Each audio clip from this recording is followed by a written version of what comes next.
Radio Quatique. Radio Quatique in Bon County and Radio Kegema in Nimba. Let me get it right. And Radio Kintoman in Lofa, Nimba, Lofa County. So we hope that you join us tonight. Tonight is a very interesting program. Again, the people in Lofa County are getting us through our relay station, Radio King Tuma. Those in Bon County are getting us through Radio Quatique. And of course, those in Nimba County are getting us through Radio Kegema. So please, if you wish to share the show, just make sure tonight you get on your Facebook, on your phone, just search the Nighttime Heat Show. Again, the Nighttime Heat. Go on your Facebook page and search the Nighttime Heat and share the show. Likewise, on your YouTube channel, the Nighttime Heat again, and then you watch this show live. And of course, just don't watch live, but also subscribe. Make sure you subscribe when you get the show on the YouTube. So we are going live on YouTube and we are going live on our Facebook page. That's the Nighttime Heat. Just go on your Facebook page and you share the show. Well, Sabo George is my name. We'll be back. My producers are all here. We'll be right back.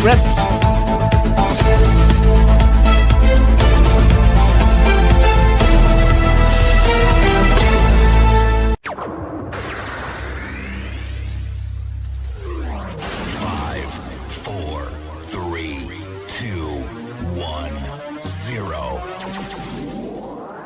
Let's start. Welcome back to the program. Let's start again. Like I said, you want to share the show, just go on your Facebook page and search for Nighttime Heat, and then you share the show. Again, go on your Facebook page and search for Nighttime Heat, and you share the show. Also, you can get the show live on your YouTube channel. Again, just search Nighttime Heat, and then you also subscribe. You watch the show live and you subscribe. Well, we have a couple of stations relaying the show, including Radio King Toman in Lofa County, Radio Quatica in Bon County, and Radio Gegema in Nimba County. They are all relaying the show. Very shortly, I'm sure I'll be joined by my panelist, Moses Sandy. Sandy will join us very, very shortly.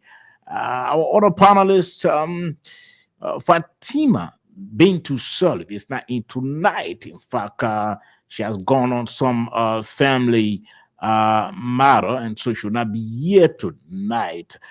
However, make sure to share the show. Again, just go on your Facebook page and you search Nighttime Heat, and then you share the show. You're going to watch the show and you share the show. Likewise, on your YouTube channel, just tap Nighttime Heat. When you get it, you subscribe. Well, tonight at 8:30, we'll be delving into a bid, a struggle, an effort by former Bomi County Senator Sando Johnson. You heard him, and of course, we're going to play that tape, the video we do have, where Sando Johnson is pushing for the impeachment of the justices. Well, he himself will be talking about that. We'll play the tape so that you hear it from the house's mouth. And then our panelists, our guests will be looking at the legal implication. Is that possible to impeach all of the justices? Is that possible? Or is he just trying to grandstand or showboat? So we'll be talking about that. And guess what? Our guests would include Councillor Lafayette Good. Good will join us. That is at 8:30. And a former lawmaker, Warrior Sewa Dona, will also join us. That is at 8:30. We're going to discuss that topic in totality. So you want to share the show, just tap on your Facebook page, Nighttime Heat. Go to where they have the search and you tap Nighttime Heat. And when you get that, you also go on your YouTube. Go to the search and you tap Nighttime Heat. You're going to watch this show live on our Facebook page and our YouTube channel. That's the best thing you do. And then you also share the show. When you are opportune to get the show, make sure you share the show so that your friends, your loved ones, your relatives, your partners can all follow suit, so that they all can be in the know, they can be in the loop of what is happening tonight on the Nighttime Heat. Again, like I said, Moses Sandy will shortly join me. Moses will shortly join me. I'm hoping that Moses can come in shortly. I'm seeing that Moses should be on by now. And then we can have our discussion for the next 30 minutes. We'll be looking at two important issues. Today something stood up, something happened at the confirmation hearing of some foreign service employees, some ambassadors and assistant ministers. Something happened, and I think that was to talk about. We can treat our country, Liberia, in this manner. But as soon as Moses joins, we'll make sure to talk about that. That's very, very important. And then at 8:30, like I said, at 8:30, we'll have our guests on the line. Lafayette Good will be there, and Warrior Sewa Dona, a former lawmaker, also will join in the discussion. We'll be looking at the legal implications to what former Senator, Bon County Senator Sandro Johnson wants to do. He's pushing for the impeachment of the justices. Is he trying to grandstand? Is that possible? What could be the legal implications? Talking about the impeachment of the justices, can Sandro Johnson actually raise, or can he gather the signatures needed? Let's assume that he gathered those signatures. Can the lawmakers, currently the House of Representatives, the House of Senate, can they shrink along with him, or can they rebuff him to say, no, that's not possible now? We can impeach those people. They've been working very hard. So we'll be looking into that when our guests come in. I'm talking about Councilor Lafayette Good and former lawmaker Warrior Sewa Dona. He's been in the legislature. He's well schooled. Should I say, legislatively savvy.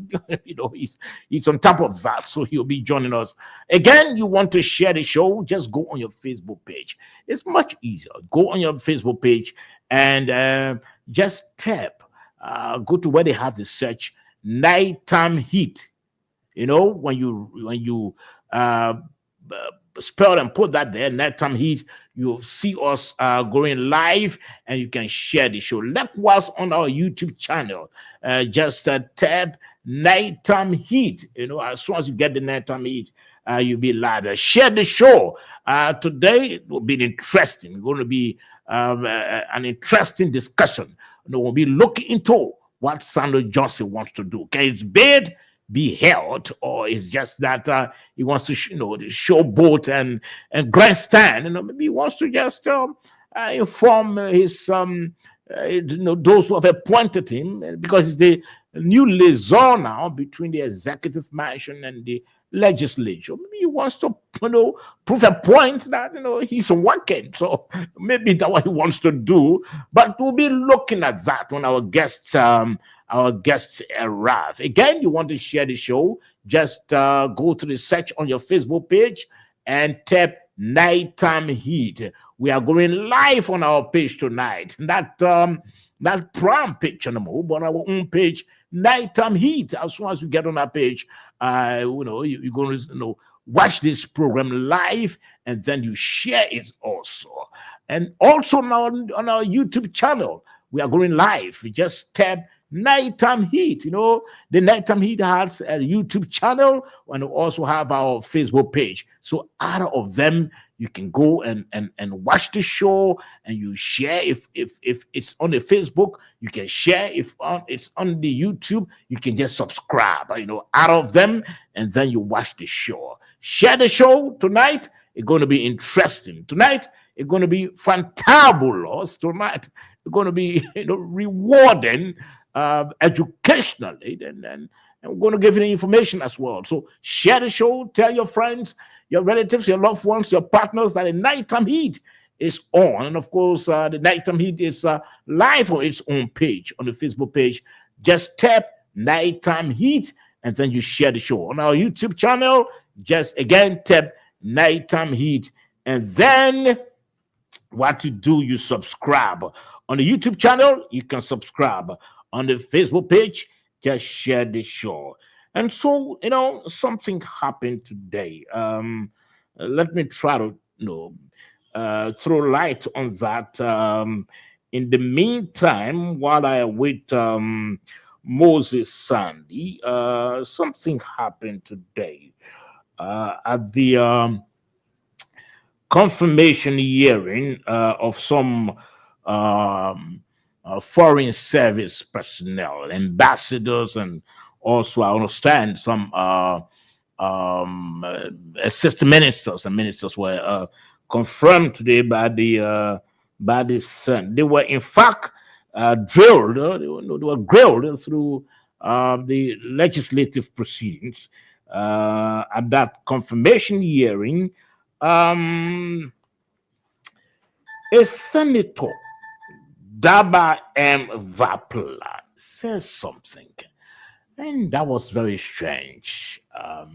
We sought to just talk about that, to throw the light on that. She indicated that prior to the confirmation hearings today of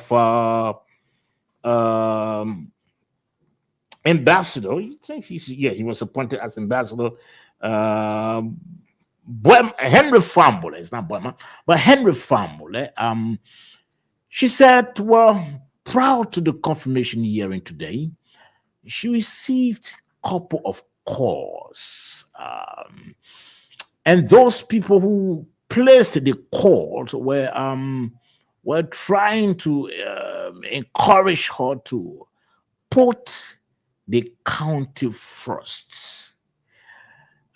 That is, putting the county first is about making sure that the fact that the ambassador hails from that end, from Ground Cape Makani, she shouldn't be that tough. She shouldn't, ask a lot of questions, because the man who was appearing for confirmation hearing is a citizen of the county of Ground Cape Makani.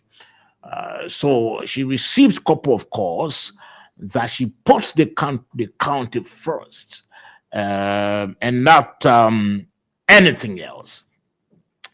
This drew my attention for a senator who's supposed to be grilling a nominee to determine whether the nominee has the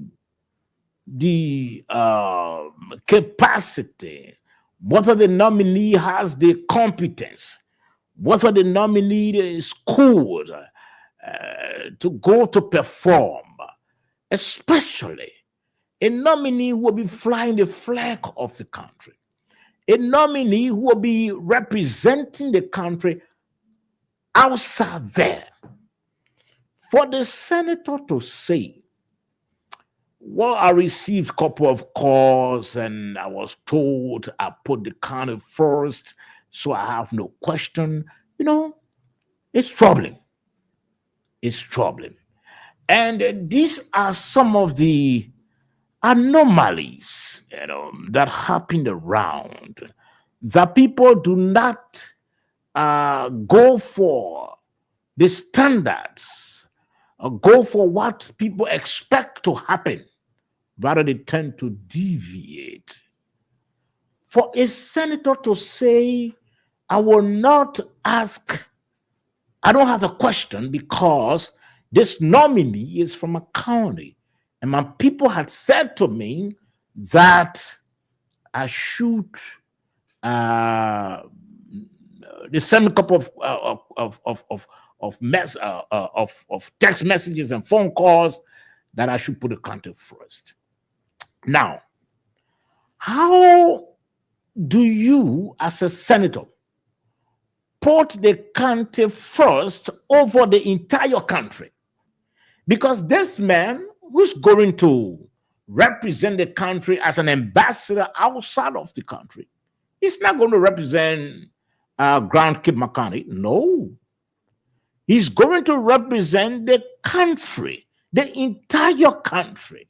So for a senator to say, well, I don't have a question because I received a couple of calls that I put my county first because this nominee is from a county, it's troubling. And that's the reason why sometimes we find or we see the bulk of our nominees or bulk of our officials not performing. Because we expect that when they go through the grill of the Senate should be able to ask about the probability that they are bringing. The Senate is supposed to be asking about their competence, about their qualification, about their experience to serve in the position. But for a senator to say, well, I don't have a question to ask because prior to my coming, I received a couple of calls and my people told me to put Grand Cape Makani first. It's troubling. It's troubling. And it adds to some of the problems that we are going through today. It adds to that. Because if we can have nominees or we can have government officials who will be grilled properly, grilled intensely to know whether they are competent and qualified and they are bringing to the position some level of probity, then it rings a bell. It tells us that we are in serious trouble. Because when a man cannot perform, it reflects on the image of the country. And on the overall, it reflects on the delivery of the government. The government has 3 branches. And each of them, the performance of each of them affects the performance of the other. That's the reason why when we had a crisis here in the House of Representatives, the executive was finding it difficult to achieve the budget process. It took them some time because there are 3 branches. So if you say that you can grill a senator because the senator is from your county, you can grill a government official who has been nominated because the government official is from your county. It sends a signal, a negative signal. And that's the reason why in some of our areas, people are not performing.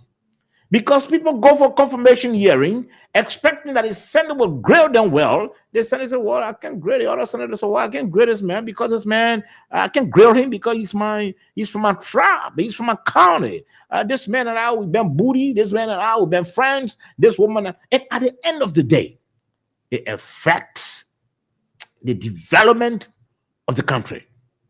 But sometimes our people don't know that there's major fallout when you neglect your duty on grounds that this person and I from the same county, this person and I from the same tribe, we can't continue to run Liberia this way. And like I said to somebody,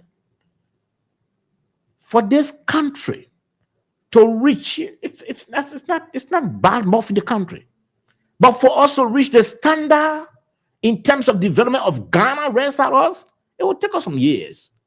Because for us to do the right thing, we are bad person to do the right thing on ground that this person is my relative, this person is my friend, this person is my buddy. We're not going to go anywhere. So we'll continue to settle down for mediocrity, put people in offices that are not well schooled, because the Senate is supposed to grill them. Some of the senators say, well, senator will come up and say, no, I can grill him, man, because I received a couple of calls from my people in my county, and they said I should put a country first. So you put a county over a country. You put a county over a country. How do you settle for that? How do you take such a decision? And at the end of the day, no question is asked the nominee. The nominee, after a few weeks, will hear that the nominee is confirmed. And then that nominee goes and begins to blunder. Then we'll come back and say, oh, look, members of the Senate, you have an important role. Your role as senators is to ensure that when the president sent you the nominees, it is your responsibility to grill them properly, because the ordinary people do not know some of them. The ordinary people do not know whether they are capable or not. All the people know is that we voted the government in, we entered a social contract. That's all the people know. But for the people to say, oh, this senator is, the nominee is qualified or competent, the people wouldn't know, except you, the senators. That's the reason why every time when a nominee and a person is nominated, they send that person to the Senate. Because it is your role to grill that person, to determine whether that person has the capacity, the experience, the education for the role they're going to play. Because if they don't, it affects the development of the country as well. Let me try to get Moses Sandy quickly. Moses just joined. Moses, welcome to the Nighttime Heat. Thank you, sir. Thank you. It's a pleasure teaming up with you. And let me say hi to my people in Monrovia, Liberia. Thank you. Well, Moses, thank you for joining us. Of course, how was the weekend? First of all, how was the weekend? Well, the United States is such a busy society, man. But it was good. I had time off, engage with the family, do other things. Everything went well. The family is doing good. We're okay. And I'm grateful that we had that family interaction and continue to keep the ball rolling, right? Okay. So it was good. We had a great weekend, yes. Okay, thank God. Moses, before you came in, I was trying to throw light on what happened today at the Senate. But interestingly, Moses, I'm sure you'll be glad, we are currently on our own page. We are going live on our own page, on the Night Heat page, on our own Facebook page. We are going live. So we are telling the listeners, the viewers, that you can just go on your Facebook page and you tap Nighttime Heat, and then you share the show. Just go on your phone and go to where they have this search, and you tap Nighttime Heat and you share the show. Also, you can go on your YouTube. You go on your YouTube channel and you go to the same place where they have the search and just tap Nighttime Heat, and you'll be able to also watch the show, and then you subscribe to our channel, the YouTube channel. That's the Nighttime Heat new YouTube channel. But before you came, Moses, I was just talking about this issue that happened today at the Senate, where a senator, Daba Vapila, when she made a comment that she received a couple of calls prior to the confirmation of Henry Fambule, that she puts the county first. So on that basis, you couldn't ask a question. It's troubling to you. Look, Saba, you said it all. When I heard the senator this morning, when she made that statement, I was disappointed, extremely disappointed. And the question that I asked Soba is that in Liberia, do we have what they call a leadership deficit? We elect people to prominent positions and they have little understanding of how important the roles are in government.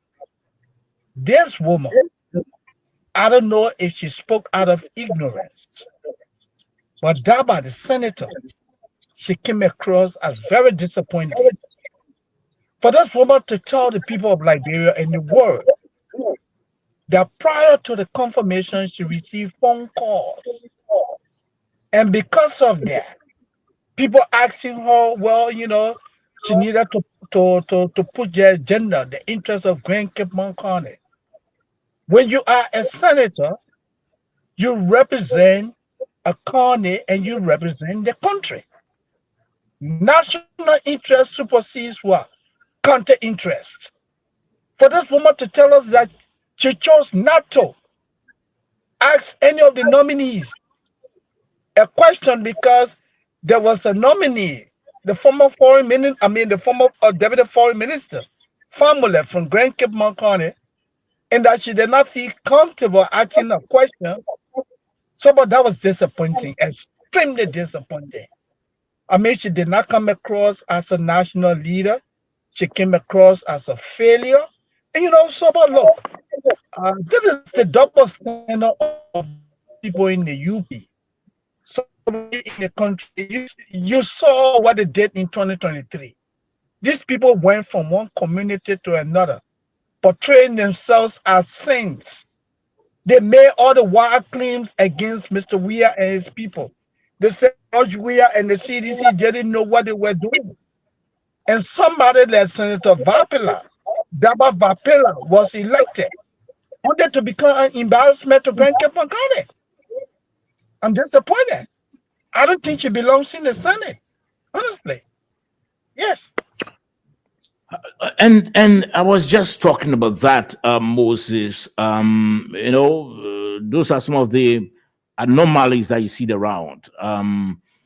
People do expect that our people who are well versed and level headed, they'll do this. They'll do the appropriate thing. But when it comes to family shape, county, and connection, they tend to deviate. And that's what we saw today.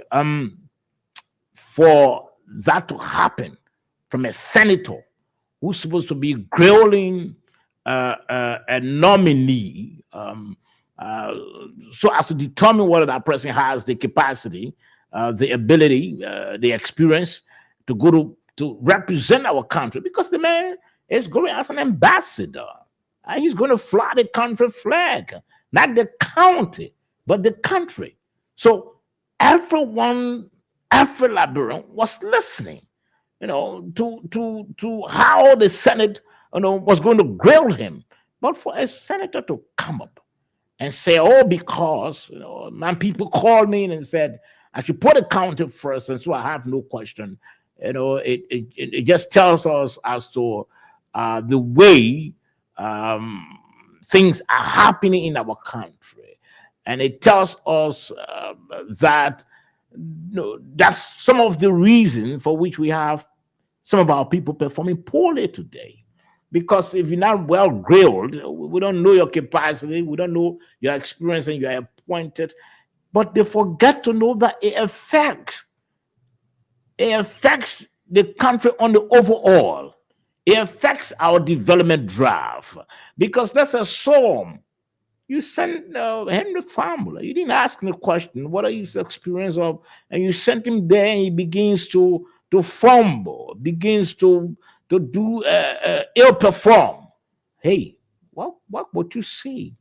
Because you've already betrayed the Liberian people. They trust, they put in you as a senator. You betrayed them by not asking your tribal brother the question you should have asked him. And so he goes out and he's ill performing. He's not performing well. It's taking a turn on the country, on our foreign policy. What happens then? You know, we still lagging behind as a country, and that's what I continue to say. For us to reach the level in terms of development, in terms of good outlook of Ghana, it will take this country some years. Because I don't think the way we are doing things, the Ghanaians did. I don't think so. I don't think the way we grill our people, or the way we treat national leaders. I don't think the Ghanaians do that. No. In fact, the people got us saying that everything good comes from Ghana. So on that level, the people continue to build that country. They put in place a personnel or government officials or government workers that are well versed, that know they work or know that responsibility they're going to undertake. But to just they send somebody to the Senate and say, "Well, I can confirm you because I can't say anything. I can ask you a question because my people called me today and they said I should put the county." Is the senator there for the county, or is she, or was she elected for the entire country? But let's assume your county. But this man who's going to perform, he's not going to perform for your county. He's going to perform in the interest of the country. You know, we have a lot to do. We have a lot to do. And we'll continue to say these things. We'll continue to say these things. We don't care how people will grade us, or how people label us, or how people brand us. We'll continue to say these things because Liberia belongs to all of us. This country belongs to all of us. And I continue to say the government is not a statute. The government is the people. So when things are not going right in the government, the people will talk. They will talk. They will criticize. They will badmouth. They will condemn. So hoping that, that doesn't happen anymore. When a nominee appears before the Senate, that nominee is there to be grilled properly. That nominee is there not to be treated as a friend or booty, or treat the man in a way that the man will know that, oh yes, I'm here for a serious business, and I'm not here for a counter. I'm not here for a friendship. But we'll continue to talk, Moses. Definitely, Saba. I agree with you. We will continue to talk. We'll continue to educate. Like you said, when somebody is elected to the Senate, national interest supersedes what country interest. And look what people do in most civilized society. Take for example, Saba. You, my friend, work at LBS together.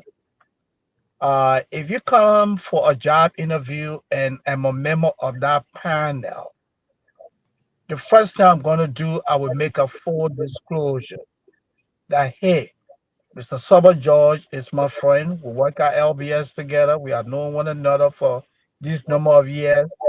I will ask the group of panelists or the group of candidates to say, hey, because of my relationship with Mr. George, I would like to recuse myself.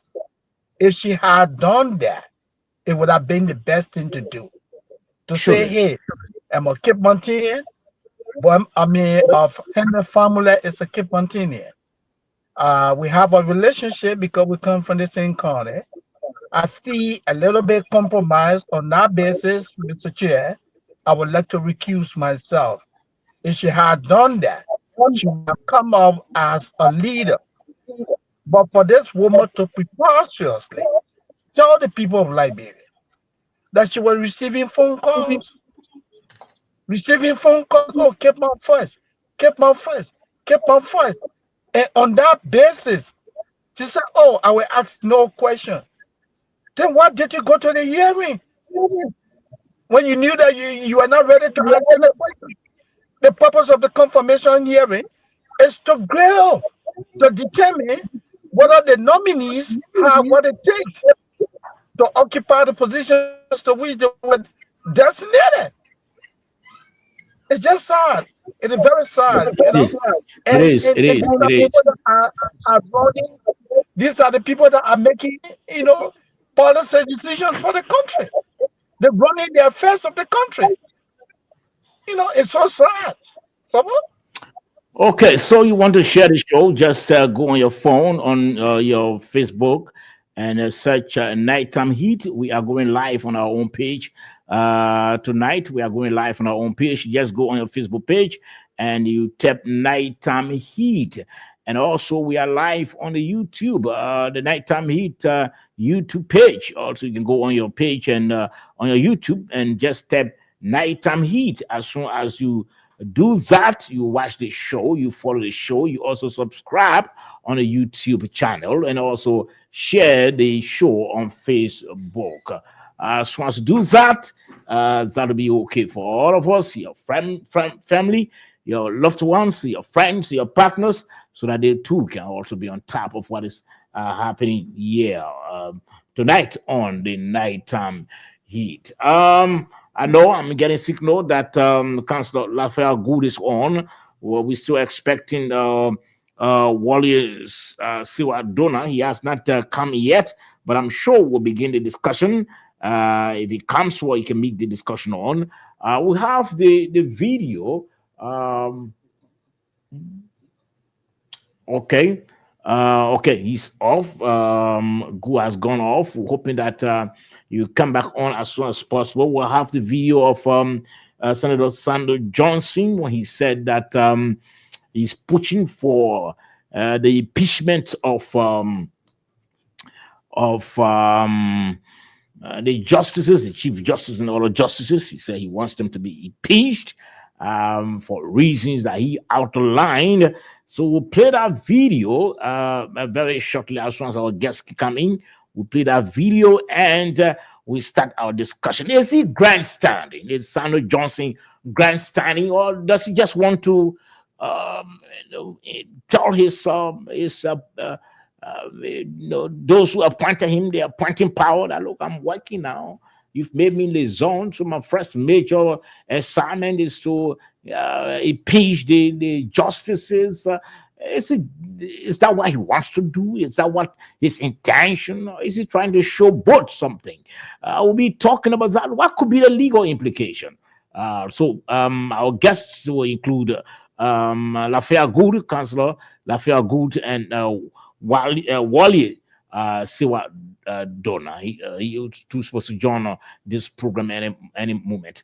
But Moses, before they come in, let's talk about also the issue of the Minister of Public Works.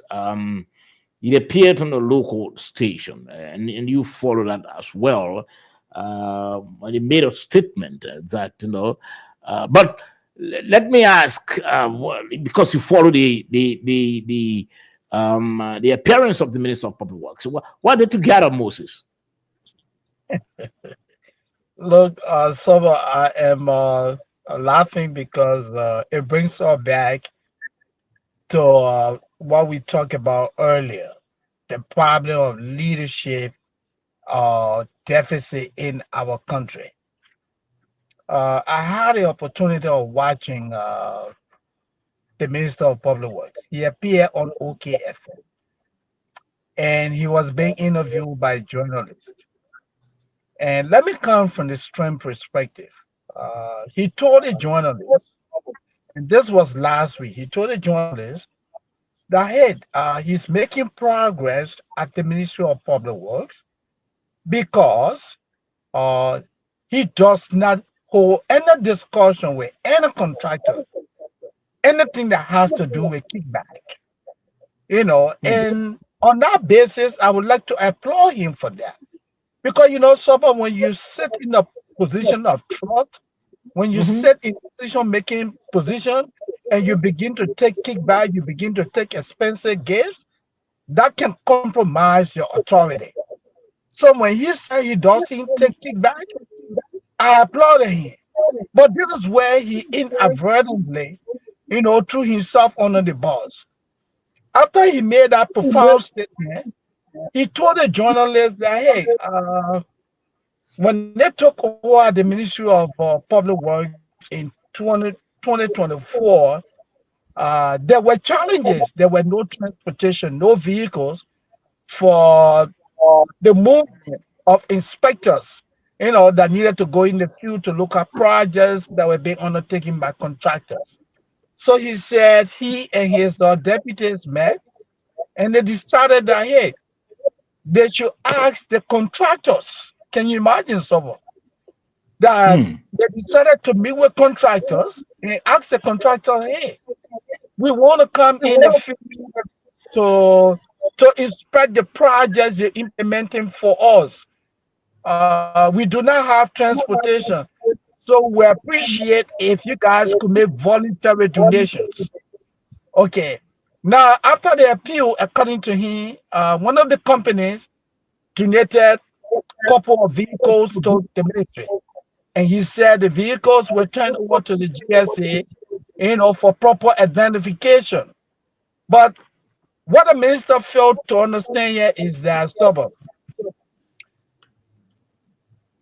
he asks, or the ministry asks contractors, these people are in official business. The relationship between the ministry and the contractor is a service delivery relationship.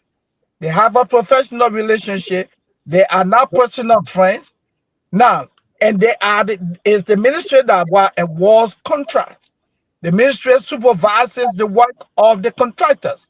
Now, to go and ask the individuals that you award contracts to, you supervise the work. You have the authority to terminate the contract at any time. To go to the very contractors and tell them, hey, you know what? We want to come and inspect your projects. One of the companies gave you a couple of vehicles. Now, what do? Are you not compromised?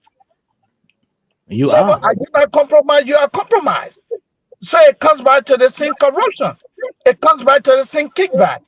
Because if I'm Moses Sandy, I run a company and say I gave off 5 vehicles, and you need to come and inspect projects that I have implemented on behalf of the Ministry of Public Works. You come and realize, your inspector come and realize that I used substandard materials. I did not do a good job. But hey, I have already given 5 vehicles to this ministry. What do you expect the inspectors to do? That's what we call ethical dilemma. Now, the inspectors are what conflicted. Do they go and report accurately that, hey, Mr. Seni company is doing a real bad job?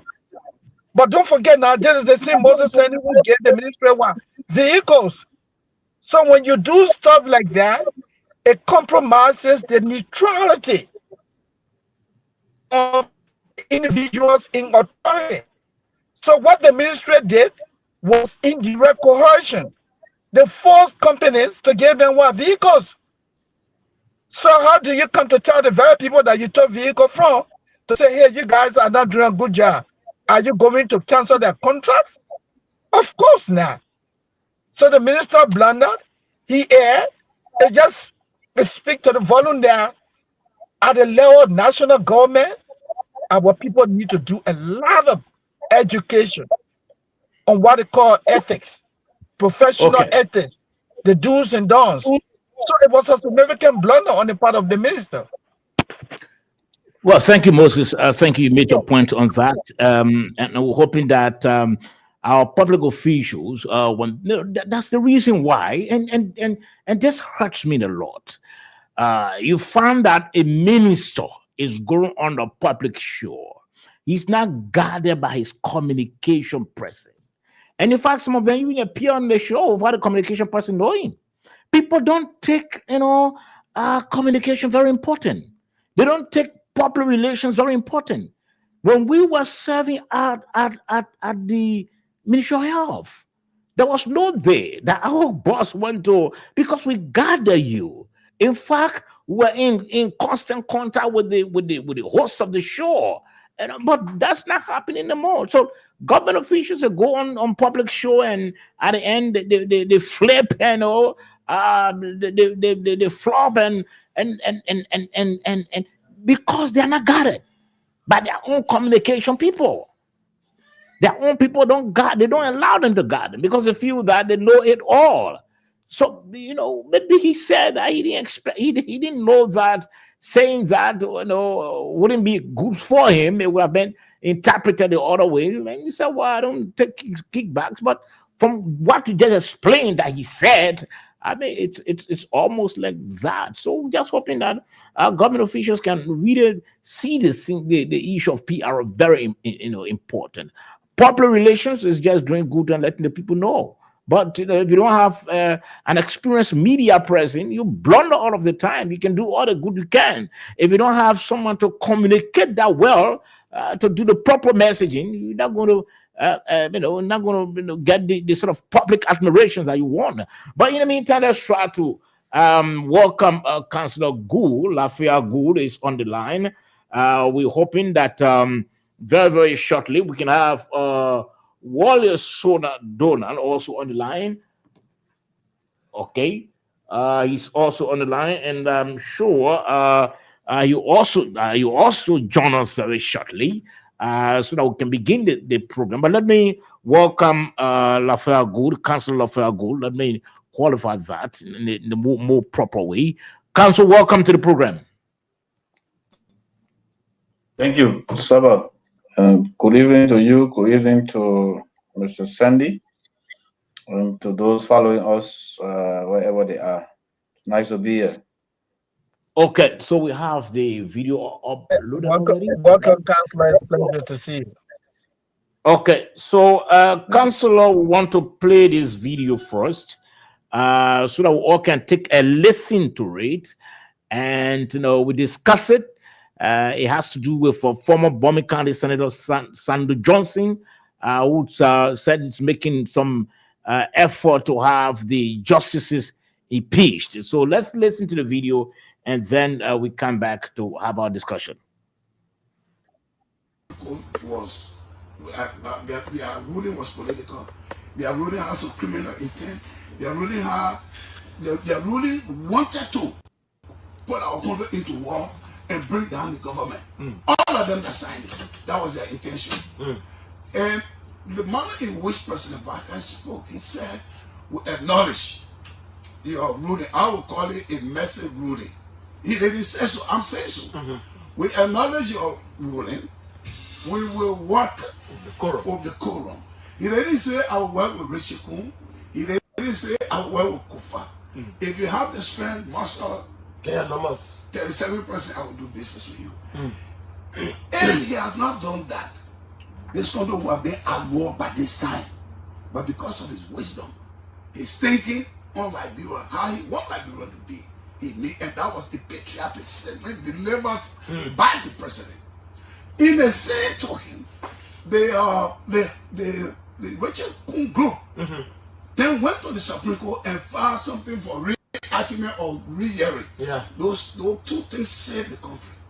And so I want to commend them, because the so-called members of the Supreme Court were ready now. The four justices were ready for this country to be at war.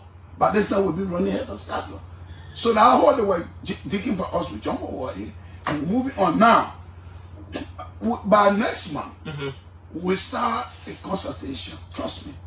We will start holding consultation about how people honor the law. We have the right. We're not going to protest. We have the right to petition the legislation to do what we want them to do for us. And so I'm trying to put some group together. We will petition the House of Representatives to begin the impeachment proceeding against those people calling themselves associate justice and chief justice who wanted to push our country into mess. We will be legal. We'll use the legal means to achieve that. We are not going to protest. We are not going to demonstrate. We'll get a good number of people to sign a petition and petition the House. I want you to begin the impeachment proceeding against these people because they are not patriotic. They wanted to destroy this country. They held the country hostage for 7 months. Yeah, but if the Chief Justice just a few months. Well, yeah, she will go. Yeah, but the rest of them, because she's So going, that's what I you said. want them to clean the entire thing? Yes, that's what I said. She's going now. We pray to God, self. I want her to reach home by tomorrow so she can get over there. So that because her being there, her presence on that bench as Chief Justice. For me, I'm speaking in my capacity. It wouldn't do any good for Liberia. Do you think she's an opposition Chief Justice? But she's been opposition a long time. No, she's been compromised. She's a compromised Chief Justice. I told you that before. They know what they did. They know what they did. What they did, we don't know. But because you know What they did? the blunder in this case, you have two different rulings. You cannot rule against the whole country. That's what they did. That is what they did exactly. Okay. Let's try to hear from Councillor Good. We still expect Wally Siwadona to join us very shortly. Again, listeners who want to share the show, you can just go on your Facebook page and tap Nighttime Heat. As soon as you tap that, you get the show and you can share it. Nighttime Heat. Just tap, go to the search place on your phone, on your Facebook page, and tap Nighttime Heat. Also, you can go on your YouTube if you wish to watch the show on YouTube, the channel, and just tap Nighttime Heat. As soon as you tap Nighttime Heat, again, you follow the show on YouTube. Kindly share the show. Tonight it will be an interesting discussion. Councillor Gu, welcome to the program once again. Thank you, Saba. Thank you. Okay, so we just listened you want me to begin right away? Yeah, I come. We just listened to former Bomi County Senator Sando Johnson.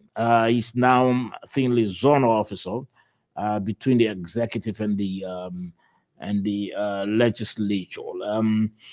He used some hard-hitting words on the Supreme Court justices. But let's hear from you, from what you hear. First, what did you gather from him? Thank you. I think let me say again, thank you for the opportunity. But I think I just saw somebody who was being overly grateful for the little job that they have given him, so rescuing him.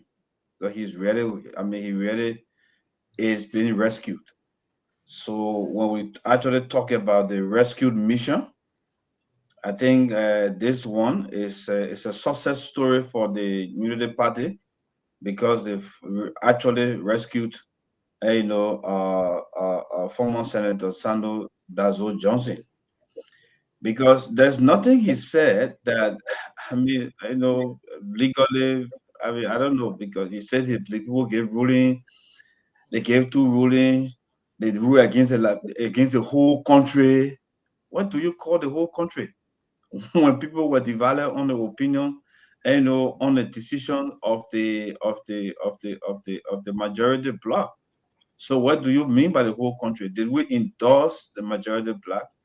Secondly, the majority bloc were all the noise that came up from their end would not accept the ruling, will continue to do what we're doing. At the end of the day, what did they do? They submitted themselves to the very ruling.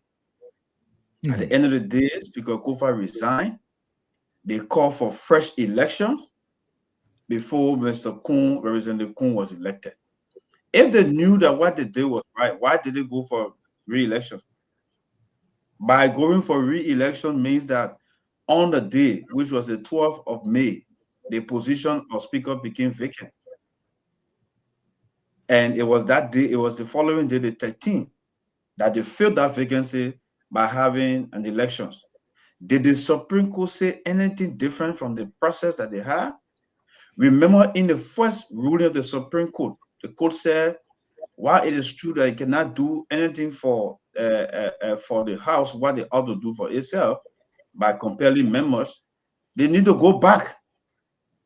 Read up. I don't have it there, you read the last portion of that rule, they talk about that they urged the members of the house to go back and settle the matter. Why do you think they said so? Because there was a matter to be settled. They could exercise its authority under the Constitution of Liberia. The court is the final arbiter of the law under Article 66. The judicial power is vested in that court under Article 65. The matter that went before the court, I heard him talk about the matter was a political matter.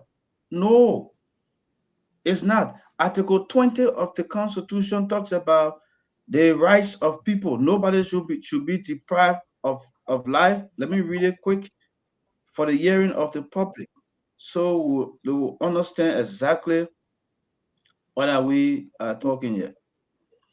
So Article 20 says,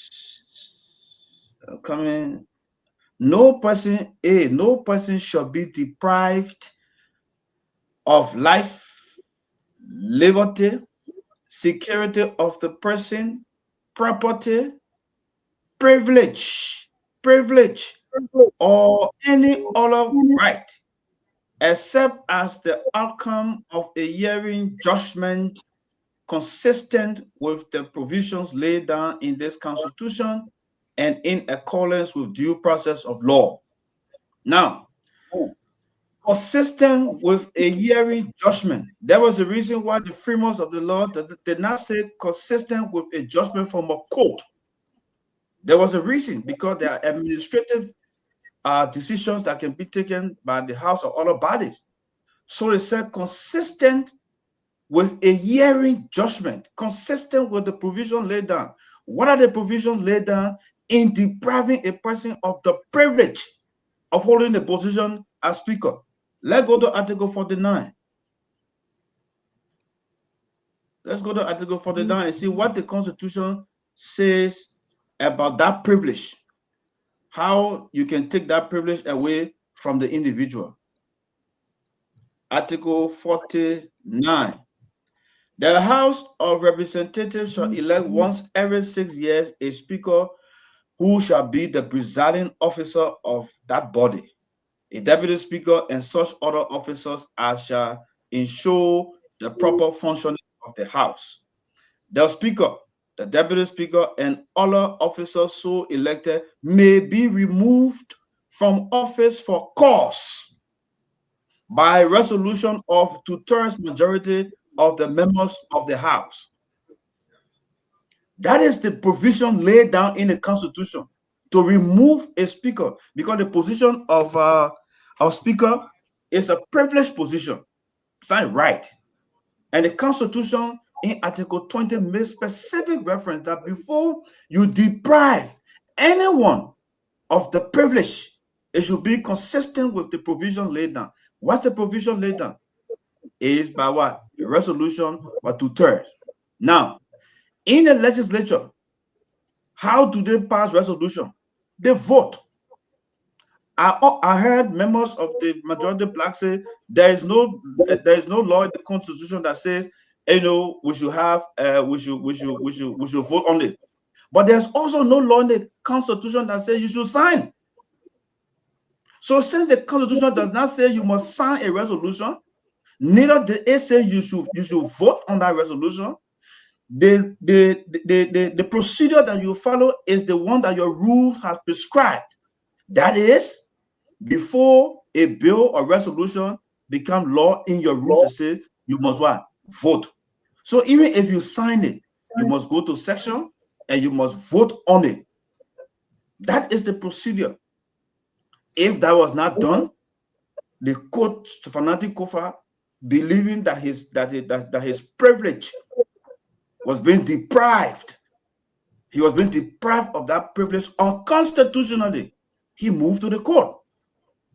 Are you now saying that the court did not have the right to look at the constitutional provision of Article 49 and use its power on Article 66 to determine whether the procedure that they used to remove it was constitutional?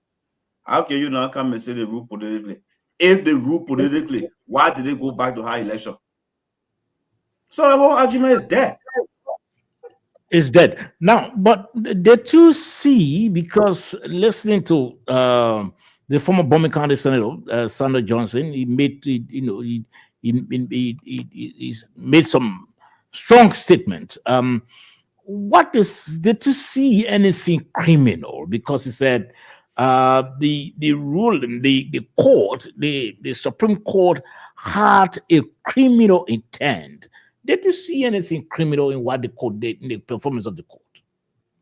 Yeah, but Sandra Johnson, look, if Sandra Johnson, no, first thing, let me make it clear. I don't see anything criminal. The court exercised its authority under the Constitution. So there was nothing criminal.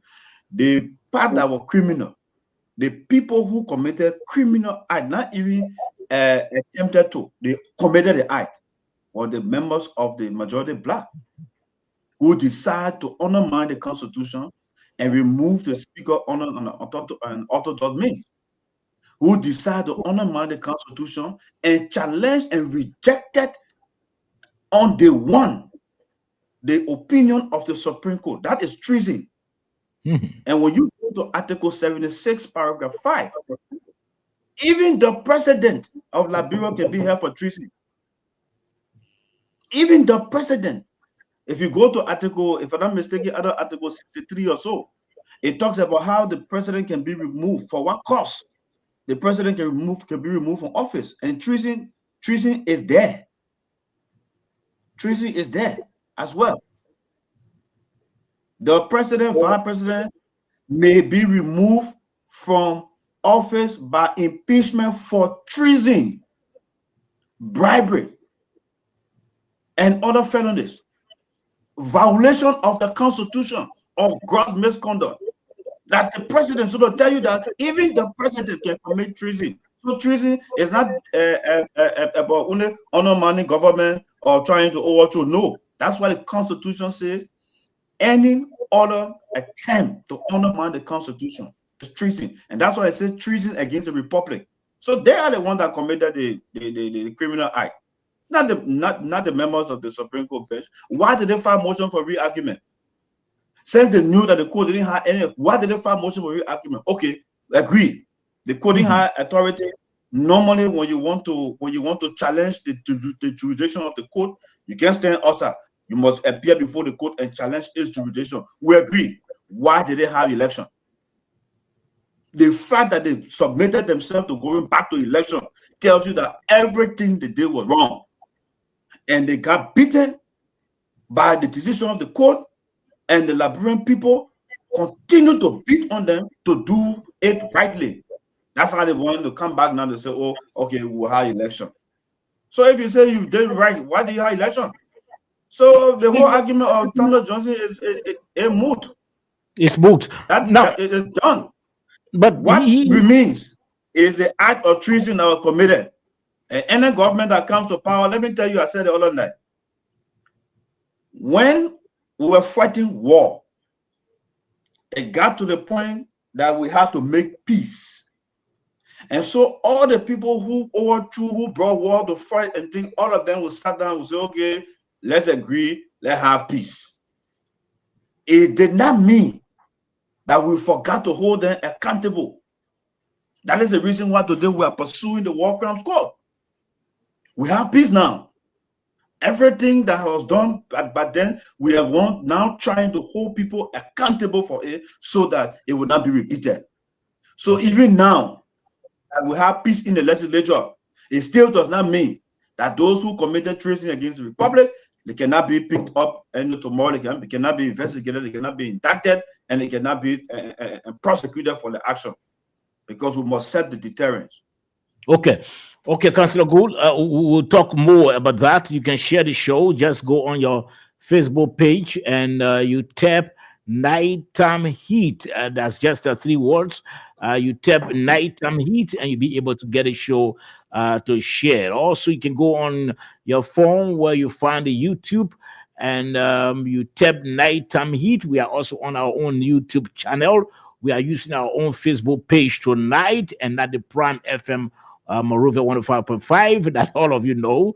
We are using the Nighttime Heat page tonight, Facebook page, and also our own YouTube page. So just go to YouTube and tap Nighttime Heat. Just 3 words, and you're gonna go live, and also you can subscribe. Do that so that your friends, relatives, loved ones can also follow this show.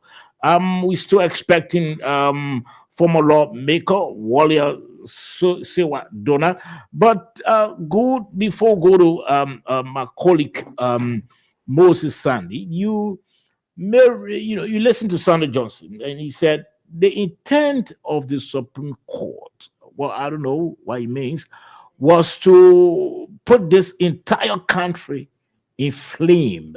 Uh, you being a lawyer, does that in any way, does it also hold water? Is it now fraud in whatever argument he's making that the Supreme Court wanted to put this country in flame? How?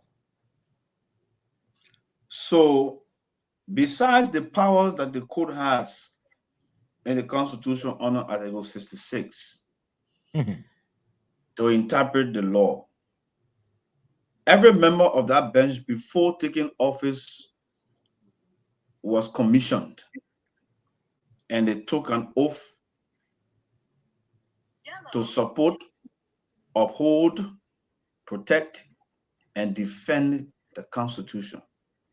Okay. In addition to their power that they have, inherent power and constructive powers given to them by the Constitution, they took oath to protect the bodies of laws in the Republic, including all other public officials.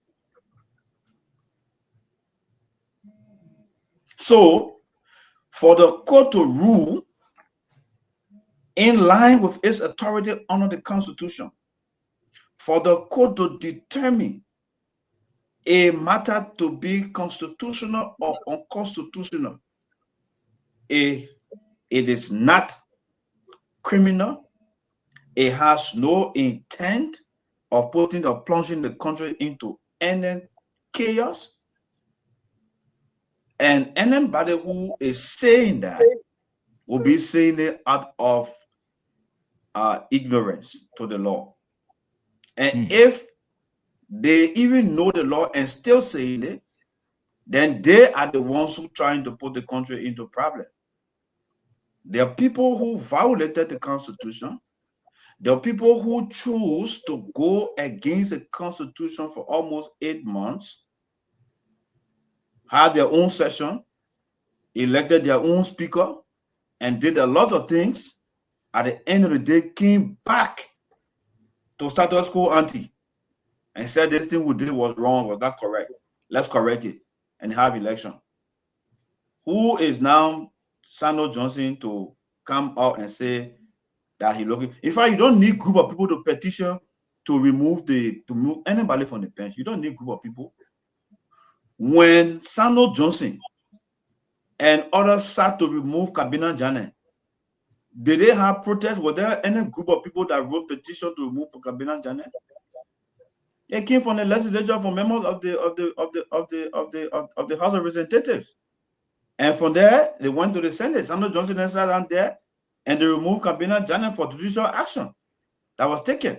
So it's not strange that Sandra Johnson will be a proponent, or is attempting to be a proponent of another impeachment bill to remove people because they've taken decisions based on what the Constitution requires them to do. Judicial action. So it's not strange. They have a history of removing people. So it's not strange. But did they do anything wrong? Absolutely nothing they did wrong. Okay. Let's hear from Moses Sandy.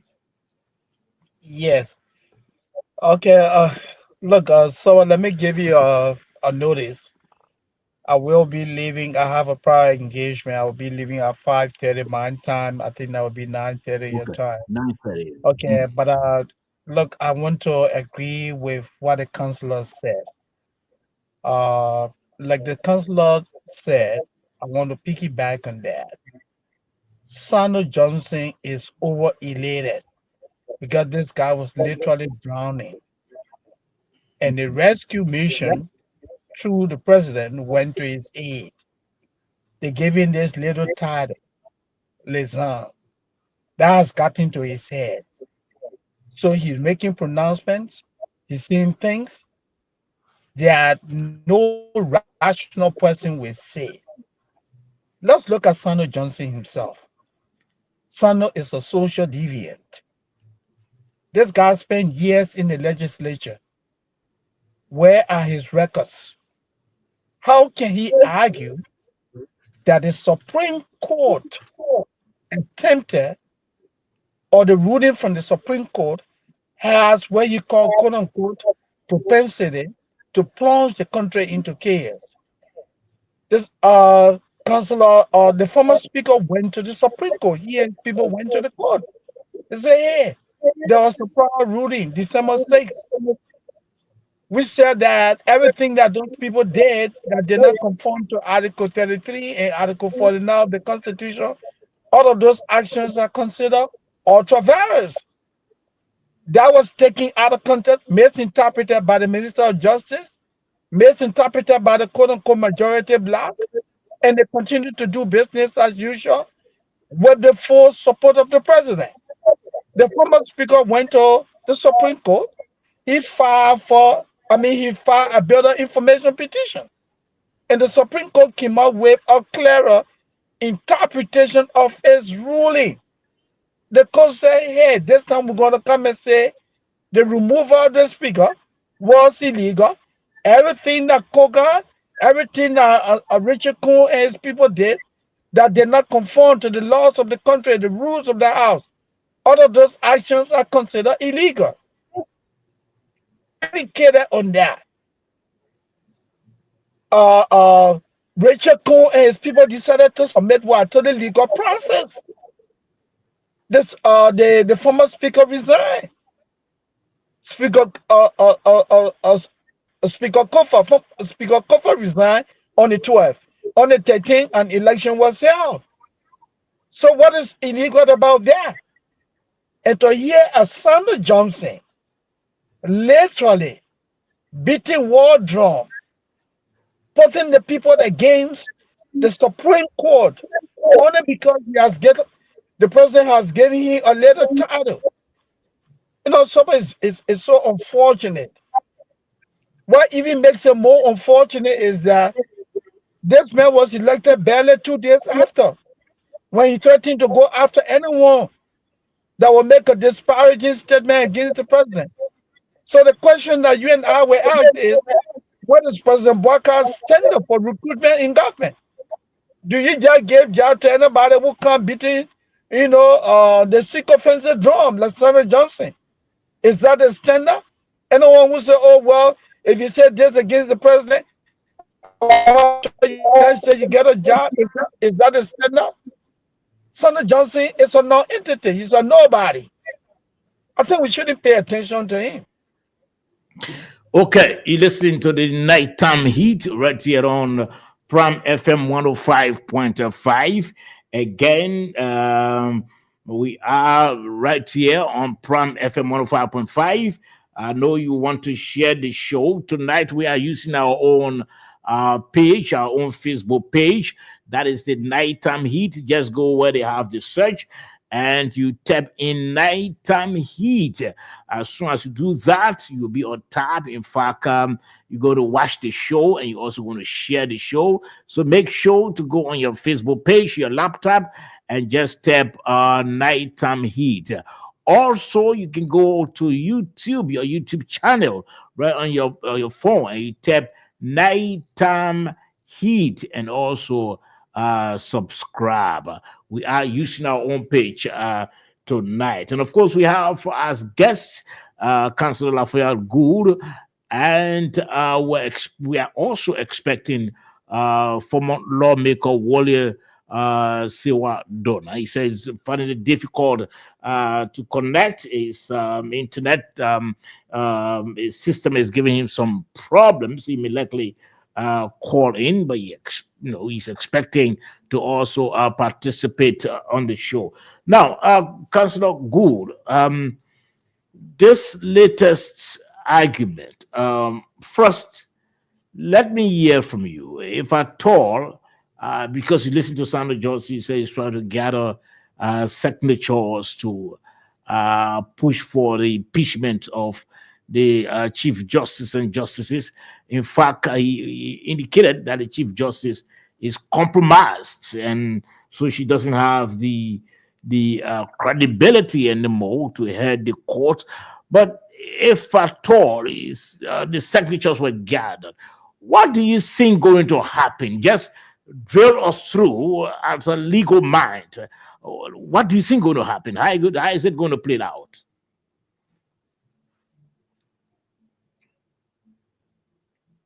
Look, it's possible. I mean, in Liberia now, everything is possible to happen. It's possible that you can get the impeachment from the House of Representatives because the Constitution does not say 2/3. The Constitution says the bill of impeachment shall come to emanate from the House of Representatives. So it is their rules that set forth the percentage. You know, I don't know whether it's simple majority or 2/3 majority to have the impeachment a bill prepared and sent to the Senate for trial. What I can bet, it will die it will die right to the Senate. That I can bet, but I cannot bet on the. But what are you so sure? What are you so sure that are going to die at the Senate? Because I know how the Senate conducted itself right after the Supreme Court rule. You could see from the senators, every one of them. I mean, it was an overwhelming majority of them that were in support of the Supreme Court ruling, and that's why before the I mean, just if on the day that they all open, and the House were compelled to conduct election to make things right, because the Senate would not have stood for that. The Senate had to compromise at the time because there were lots of things that were going on. You know, in terms of the budget, the country was at the brink of collapse. A lot of activities were being stalled, so they had to take a painstaking decision, you know, to work with the majority black to have some things going. But when the court ruled, they were prepared to support the ruling of the court. In fact, you listen to Senator DeLong after the court ruled on the day of the ruling of the court. He said the court said that for nothing go by the speaker, and that's it. Period. We're going back and do what is required by law. So I don't see that Senate getting involved into this, you know, whole or trashy thing talking about impeachment. But for the House of Representatives, my brother, anything can happen there.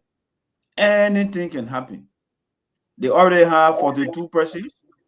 The speaker, the current speaker now rejected the ruling. He believed that the Supreme Court wanted to undermine them as a black. So he could entertain and then a petition and then a proposal for impeachment, and you will get the number because he has 42. But when you go to the Senate, I know that it will not survive. But all I can say here is that there's no need to even waste the time to go do that, because firstly, if you think that the things you did were right, you should not have gone back to have election. Period. That's simple. If you think everything you did from day one was correct, you were elected legally, constitutionally, you should not have conducted election on May 13.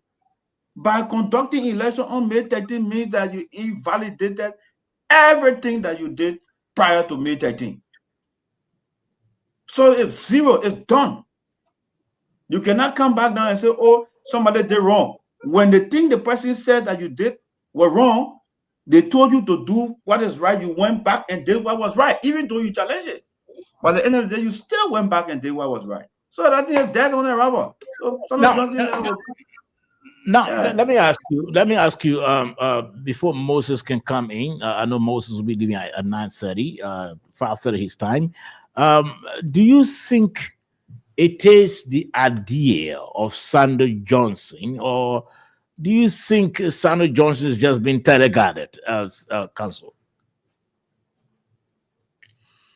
Look, Sano Johnson is man by himself. He didn't teleguarded by anybody.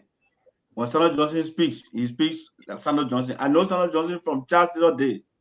You myself know. We're at the 51st legislature. You were covering there. I was a staff there. So I know Dazo. When Dazo speaks, Dazo doesn't go somewhere for someone to tell him, go talk this. No. That's why he talks the way he talks, because he talks himself. That's why he believes in. So nobody pushing Dazo. Dazo is pushing his own agenda to solidify his position, as a liaison. He has limitation. The only thing Dazo brings to the table that liaison work is the fact that he served as senator. He has nothing else to bring to the table, academically nothing to bring to the table. He has no new idea to bring to the table. So he has been in the legislature. It is that experience, that flow, that negotiation, and to get the legislature passing bills, some concession agreements that will come, lobbying between them. That's all. He's like a lobbyist. So there's nothing else that nobody pushing Dazo. Dazo is himself. Okay, Moses. Yeah, Counselor, I would beg to differ with you a little bit. Given the kind of society we have, everything you said legally, they are absolutely right. And the three of us here are in the agreement that, look, the victor in the crisis at the Capitol, the victor is what? The former Speaker Kufa and all those who believe in the rule of law. But given the kind of society that we have, the weird society that we have, the interesting society that we have, the way we do things, I would want to say that, hey, Sano Johnson is being used as a stooge. Somebody told him, say, hey, Sano, go and throw this to the public. They want to pick the brain of the public. When people begin to fall for that, don't forget the role the executive play. You don't have to be a rocket scientist.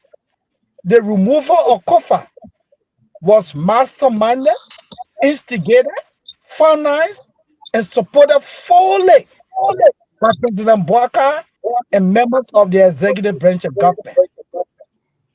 They did it, and then they put a group of thugs together, calling themselves quote-unquote majority black, and today Kofa is a history. However, Kofa said a president that, hey, nobody is just going to wake up one morning and say, hey, well, Moses Sini, we don't want you no more as a speaker. Yeah, it's a process. Kofa has been able to demonstrate that the laws of the country will always prevail. But we should not say that, well, this guy is acting on his own. Let's take a closer look at the executive, take a closer look at our society, the way we do things. Sano is only being used as a stooge. That's what I would like to say. So, you heard him good. He said, well, he believes that somebody is trying to teleguard Sando Johnson didn't just come himself to come up to say, well, you'll be pushing for the impeachment of the justices. But I asked you the question initially, Councillor Lafayette Gould. We know this is what Sano Johnson is trying to do. In fact, in his video, he referred to the Chief Justice as a compromised Chief Justice. We don't know what he means, but this is what he said. Now, looking at what he intends to do, what do you think it could mean for the country, if at all? Sano Johnson went to hire lawyers. Maybe he was helped in the process to get some hardcore lawyers for the impeachment of the justices. What do you think would that mean for our country? No, Sabo. Sano Johnson is acting on his own. Remember, members of the majority black, 2 members of the majority black threatened the justices with impeachment. Sanders Johnson came up and he's just talking. So it doesn't. They didn't tell him to talk. If nobody from the majority black has said it, then we'll say, "Oh yeah, somebody using Sanders Johnson." The majority black members have said it. That's what I told you. I said to get impeachment from the majority, from the House of Representatives, easy. But I can bet this one. These are group of people. Me, I can bet for this other group. The senators, they will not, take that serious. But for the House of Representatives, they can take anything. They can do anything. You saw how they did, how they conducted themselves already. Yes. So granted, okay. Go So ahead. Sanders Johnson can hire a lawyer. What the lawyer going to say to the they'll hire a lawyer for who? For their case at the Senate, right? So I mean, I still, they can hire anybody. Cabinet General will try the people hire Serena Sifa and other people to remove him, and they remove him. So they can hire. He can hire any lawyer there are lawyers in the country who believe, who think that Sanders Johnson. There are lawyers in the country who think that way. And so obviously they'll be prepared to jump in and say they won't go for impeachment. So it's normal. Lawyers are looking for some people looking for money. They don't care about whether about integrity at time. In another word, you're telling us so that the legal profession now has been bastardized, so that anybody can think like Sanders Johnson, a lawyer, and also follow. there are lawyer things that there are lawyer things. No, it doesn't matter. There are lawyer things. You see, lawyers think different ways. The way I see the law, the way I stood by the Supreme Court decision, the way I advocated that the people were committing wrongful acts, other lawyers were justifying the actions of the majority and said that it was political.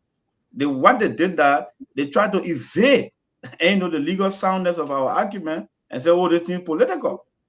So I can't say it's being bastardized, but I'm telling you that legal people think that Sanders Johnson. So to get lawyer to go stand in front of the place to argue is nothing. You have people to go and argue, for the impeachment.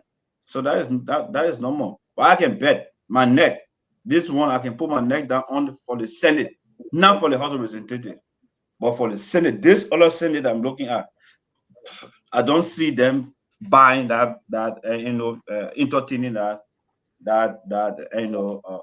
action. I don't see it because the Supreme Court have done no wrong. The Supreme Court acted consistent with its authority on the Constitution.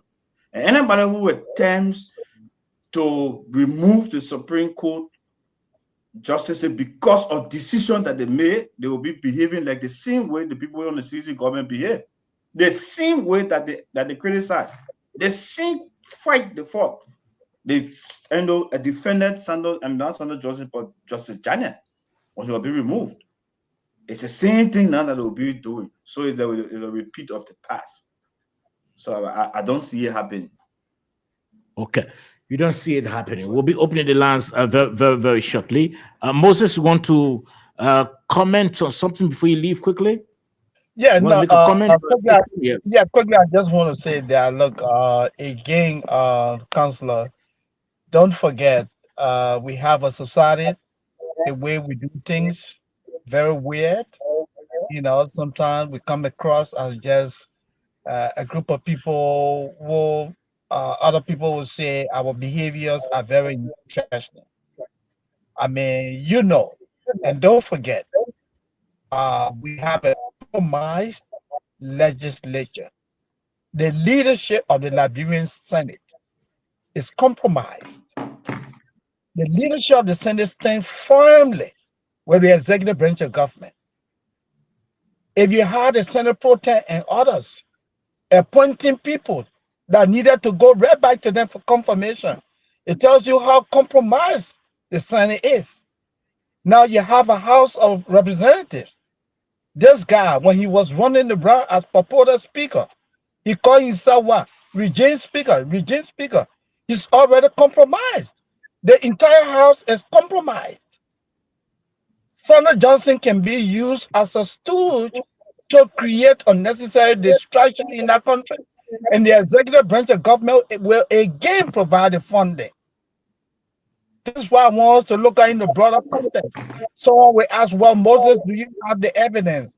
Of course. There are so many evidences. Counselor, you live in Liberia. Where you think the tourists got money for to stay in a hotel? Who was throwing money around? Everything came from the executive branch of government. And what Sano works for? The executive branch of government. That's why I would like to wrap it up. It was a pleasure, having Okay. you come. Sober, thank you so much. Okay. Many thanks, Moses. Many thanks. We'll be opening the lines very shortly for some of our callers to interact. Again, we are using our own Facebook page tonight, the Nighttime Heat Facebook page. Just make sure that you go on the Facebook page and tap Nighttime Heat, just 3 words. You're going to follow the show and share as well, and also your YouTube channel. If you get look on your phone, you see the YouTube. Just open up and tap also Nighttime Heat. If you do so, you're going to also follow the show on YouTube, and then you also subscribe. It's not just following, but also subscribe if you get on your YouTube page. Your Facebook page, again, tap Nighttime Heat, and of course, you're going to follow the show and also share the show. Now, Councillor Gould, very shortly I'll open the lines, but let me hear from you. You are a legal mind, and with what Senator Johnson is intending to do, like you said, it could take hold in the House of Representatives, but the Senate it may not. What do you think? Again, the question could happen because we already we are moving forward. The whole crisis in the House of Representatives, we know by now, it should be a matter of history. For Nanti has already resigned, and he has taken his exit. The other lawmakers who were suspended, they've been their rights have been restored. They've been reinstated. Now, going for the impeachment of the chief justices, the chief justice, and the other justices, what would that mean for our country, and what would that mean also for the crisis that erupted initially? Well, that would just mean that we're derailing, the efforts that has been made to strengthen the rule of law. We will be dragging, back into an authoritarian form of government, and probably going to, I don't know, because it's just going to be embarrassing. And you're going to take another 6, 7, 8 months. So by the time you make up your mind, 2 years and a half gone, and then by 2027 you're talking about election. So for me, I don't want to think that the executive will want to get involved into any other like this. I don't want to think so.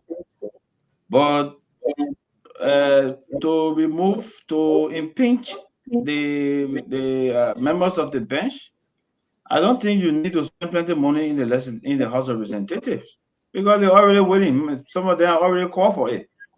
So you don't need much money to spend, around the lobby with any of them. So you just need to put the bill on the floor, and let's see whether they will still want to go for it, because the thing about it is, why would they even want to go for it? Even though I believe that they can go for anything, yes. But in this case again, why would they even want to go for anything of such when they have subjected themselves to the process, to the rightful process? So why do you want to go down and say the person wrong? Oh, you're wrong for telling me to do the right thing, and you did the right thing? If they have continued the way they continue, then we'll say, oh yeah, they have that room, and they will still pursue it. in as much as I believe that if they pursue it that way, they can get it because they already planned it. I know I'm still thinking, why would they even want to pursue it when they have corrected themselves as per the ruling? So it would just tell us that we're going back to, CDC day one, they remove Kabina, and now we are coming to, they're coming now to move 3 or 4 or 5 of them, and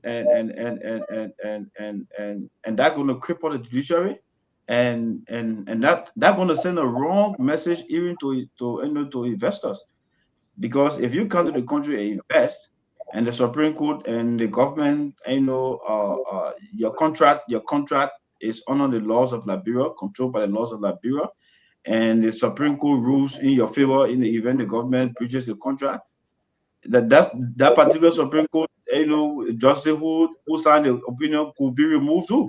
So why do you rule against the government? You want to strangulate the government, and what have you? That those group of people could be removed.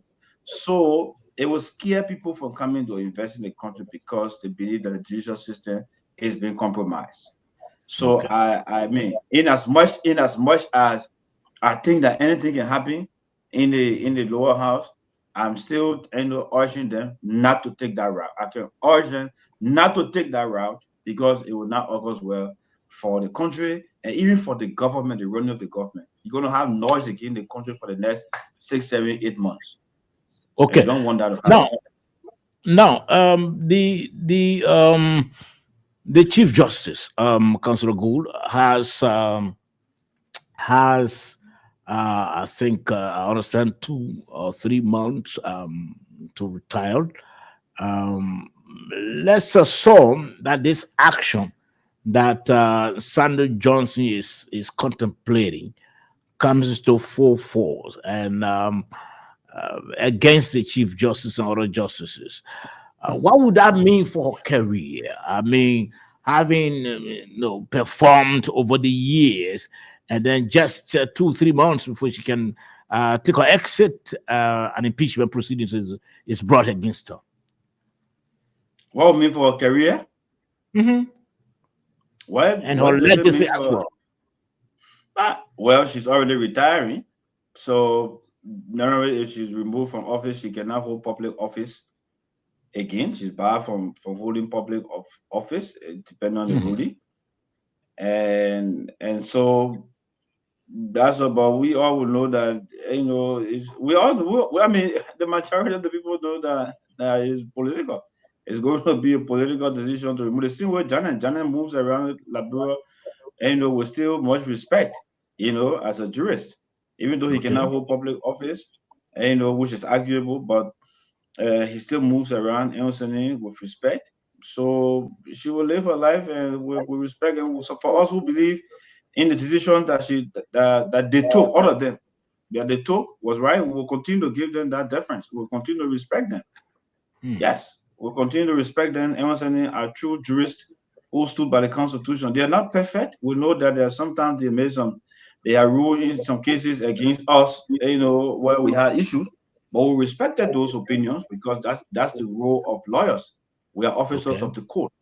So we are there to respect the decisions of the court, not to undermine the court, and not to even start to give opinion. That's why I even wrote on this matter.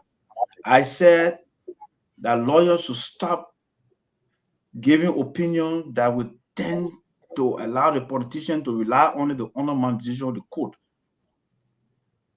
And we saw it many times.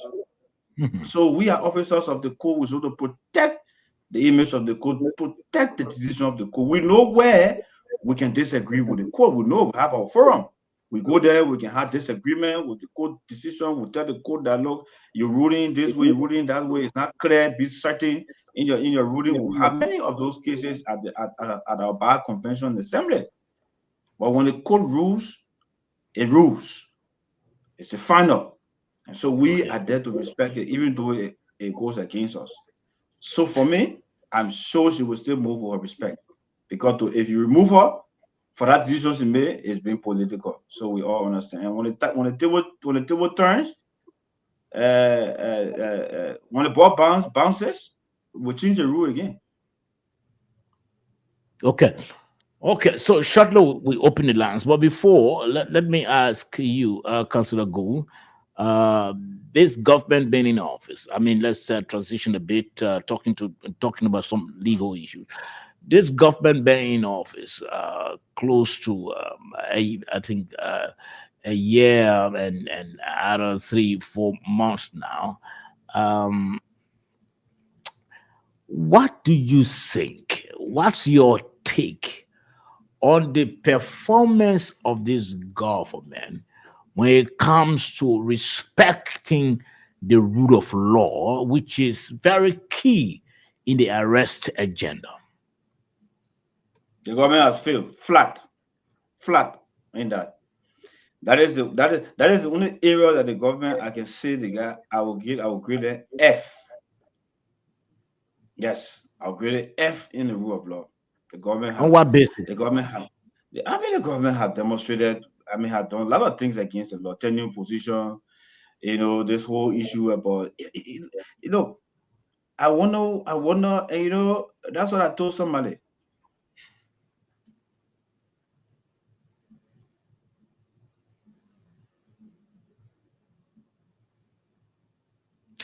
You're listening to the Nighttime Heat. Again, we are streaming live on our own Facebook page. So just go to the search and tap Nighttime Heat.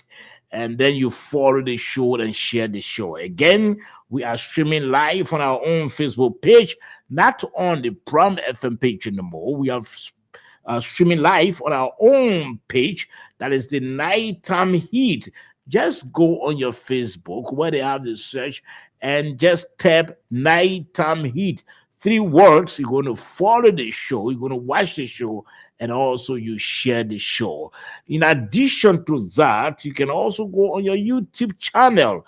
Well, you can also you go to the search area and tap Nighttime Heat. We are also live on YouTube tonight. So just go there and enjoy yourselves and follow the show. Share the show so that your friends, your relatives, your loved ones, your partners can also be on top of what is coming out of the Nighttime Heat tonight. Again, share the show. Just go on your YouTube channel and you just tap Nighttime Heat. As soon as you do that, you'll be on top of what is coming out of the Nighttime Heat. Or you can go on your Facebook page and tap also Nighttime Heat. You follow the show, you watch the show, you share the show. Yes, Councillor Gould, you are in speech. So, like I was saying, when the Supreme Court ruled first, the Justice Minister came up with an opinion. Some of us disagree. We are lawyers, we got ready to disagree. But on that opinion, the Senate acted, the executive acted. When the court ruled clarifying that opinion, did you hear the Justice Minister make any statement? No, Did you read any statement from the Justice Minister? he didn't. In fact, elements in the executive did not even give the Justice Minister chance to speak. They went and advised the president to come up with that statement. And I hear some of Justice say the president said, I will work with majority. The president said, I will continue to work with majority or the quorum, meaning the majority. So the Supreme Court opinion remains the opinion of the day, and it will continue to be respected by us who believes in the oath that we took to serve this country as lawyers and also to serve in public office. Anybody who goes against that, they will have the future to contend with. Posterity will judge them. That's what I have to say for now. Okay. So what happens finally before opening the lines? You said the government feel flat on the no, Okay, aspect yes, of the yes, yeah. You were talking about how the yes, government feel flat. yes. So I think I was saying I left that out. So the president came up. First thing they removed tenure people with tenure position. The next thing, the whole impasse. The executive work with the majority. Then to crown it all, when the Supreme Court clarified its ruling, when the Supreme Court clarified its ruling, the president came out with a statement he made that squarely undermines the court. And a lot of other little things have been done. You saw when there was no justice minister, you saw the legal advisor coming out talking about on the asset recovery issue. That he legal advisor, he can take action. Like as though he was acting as legal advisor and justice minister. You saw it from the beginning of the government. So a lot of things happen. The rule of law failed. In other areas, good. They are trying.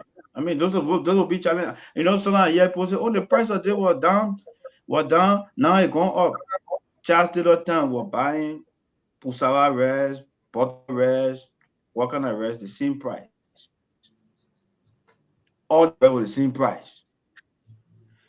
We're buying soft drink, Coca-Cola Fado soft drink, $10 for bottle.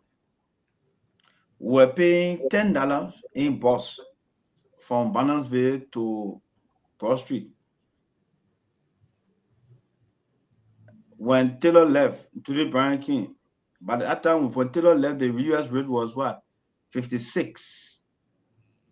The rate was 56 during the third war because and there was a good reason why the rate was even down at that level because there was no need for the US who were traveling, nowhere to travel. So the Liberian dollar was appreciated because you needed Liberian dollar to buy whatever you needed to buy at the time. So was 56. During Brian King, the rate went up. Transportation price went up. Gasoline price went up. I think we're paying gasoline like 150 or so, 85, 150 on Charles Taylor. So look, as population grows, as the world expand, as you do other, it's like you build a house. It's like you build a house. You build a house today, you bought the land 1,500 at the value. You build a house on it, the value of the land will increase. When you're renting that house, when you're renting that spot that you bought the house on it will not be if you're renting it at empty spot before for $100. When you put horse on it, you're not renting for $100 again. You're renting for maybe 200 and 300. When you furnish the house, you put power, yeah, and every other thing, you will increase. When you add electricity, you put air condition, everything in the house, the value will increase. That's how the world is evolving. Okay. From day one, the prices that we have are not the same. So I can understand the economic side of it. Can we do better to make it at least affordable? That is to make the people to make more money, to earn more money, or earn the money they're making, but then reduce the taxes so that they'll be able to meet up with the inflation level. Those are things that we can work on. But the top of prices increasing all around the world, prices are increased. All around the world. So it's a normal thing. So those other areas, I cannot hold the government much for it because they're happy. Even under the past government, people were hungry. People are still hungry now. People will be hungry tomorrow. But what can we do to ensure that the disposable income of the people rise to the level that it can meet up with the inflation challenge? Those are the things that we can work on. But rule of law, maybe after this we'll do better. Yeah. Okay, let's try to take a few calls quickly. Councillor Gould, let's try to take a few calls.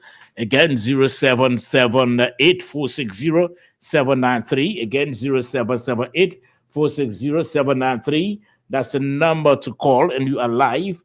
You are live on the program tonight. That's the number to call, and you are live. Let's take this caller, this first call on the line. Good evening. Good evening.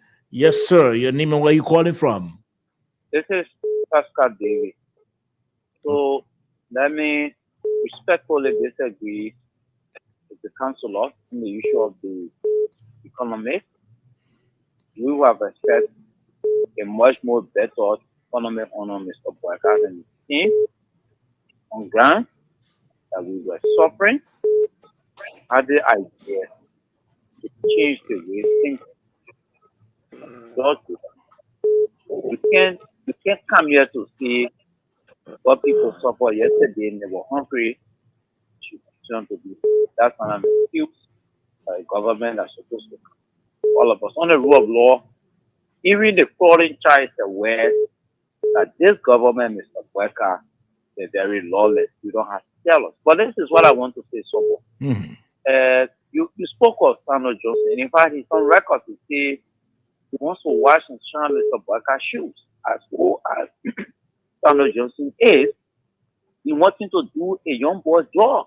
He wants to shine the shoes of the president to tell you that this is the length at which they think that it is one of government job that they can survive on. I want to ask the lawyer, the counselor, and he said he trusts the Senate, but this is Senate that is letting people who are supposed to be confirmed back then.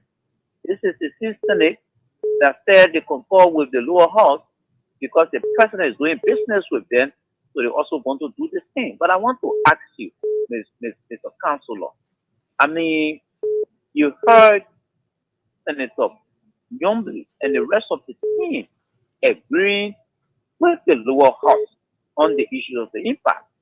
Why you don't want to believe that the former Senator Samuel Johnson, who was being appointed by Mr. Boyka, is coming to tell you that they have come on a mission to ensure that the justices are impeached, and you don't want to take it serious, but you will also consider it as a measure. Mind you, this man came on the mission was appointed by Mr. Boyka.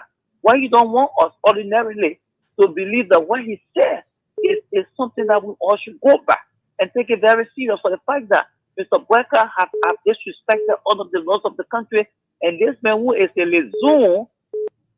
Okay, I think you made a point already. Let's get this other call on the line quickly. Good evening. Good evening. Yes, sir. Thank you. My name is Paul N. Cooper, and I call you from New Georgia, OC. Okay, let's hear from you. Thank you for the show. First of all, I would like to say to Councillor Gould that Fanati did not achieve anything, did not leave any precedent back, because while he fought throughout the process, he did not achieve it. Fanati, I ask you that for the now the police to come together and remove him, and that didn't happen. So he did not achieve anything. There was no precedent set. He resigned, and that's why the police wanted to happen. In a house, for you to demand your colleagues to read the normal required by the court to remove you, it means you too should also maintain quorum. Meaning, you are going to be doing business while your colleagues be fighting to meet the required numbers. But he could not maintain quorum. But he saw himself as speaker. He needed to resign earlier, so he wasted our time. Okay. Secondly, the Chief Justice, the Supreme Court, has become the protector of state leaders, and the Senate has left also a very bad legacy. This lady and her police started after cooperating for 9 months. After argument was doing that case, just to give ruling, it took the lady 9 months. 9 months. Today she is holding Samuel to a case there again. After Samuel left the lower court and ran to her, and she announced that this case should have been heard in March. Okay. We make a point. Let's take another call on the line quickly. Good evening. Yeah, good evening, Mr. George. Yes, good evening sir. to your co-host. Let's hear from you. Thank you. This is Papi S. Bukle. I joined the conversation tonight from Clarendon and DC 14. Honorable Judge, the president of Liberia committed himself to upholding the civil liberty and president. And as such, that is why I saw former presidents, Ross President, and other stakeholders, senior president, have been making their comments, whatever comment on their own. So, Samuel Johnson will not accept his Liberian, is a citizen of this country. So he made a political comment, the comment of citizen made. It's a civil liberty enjoying.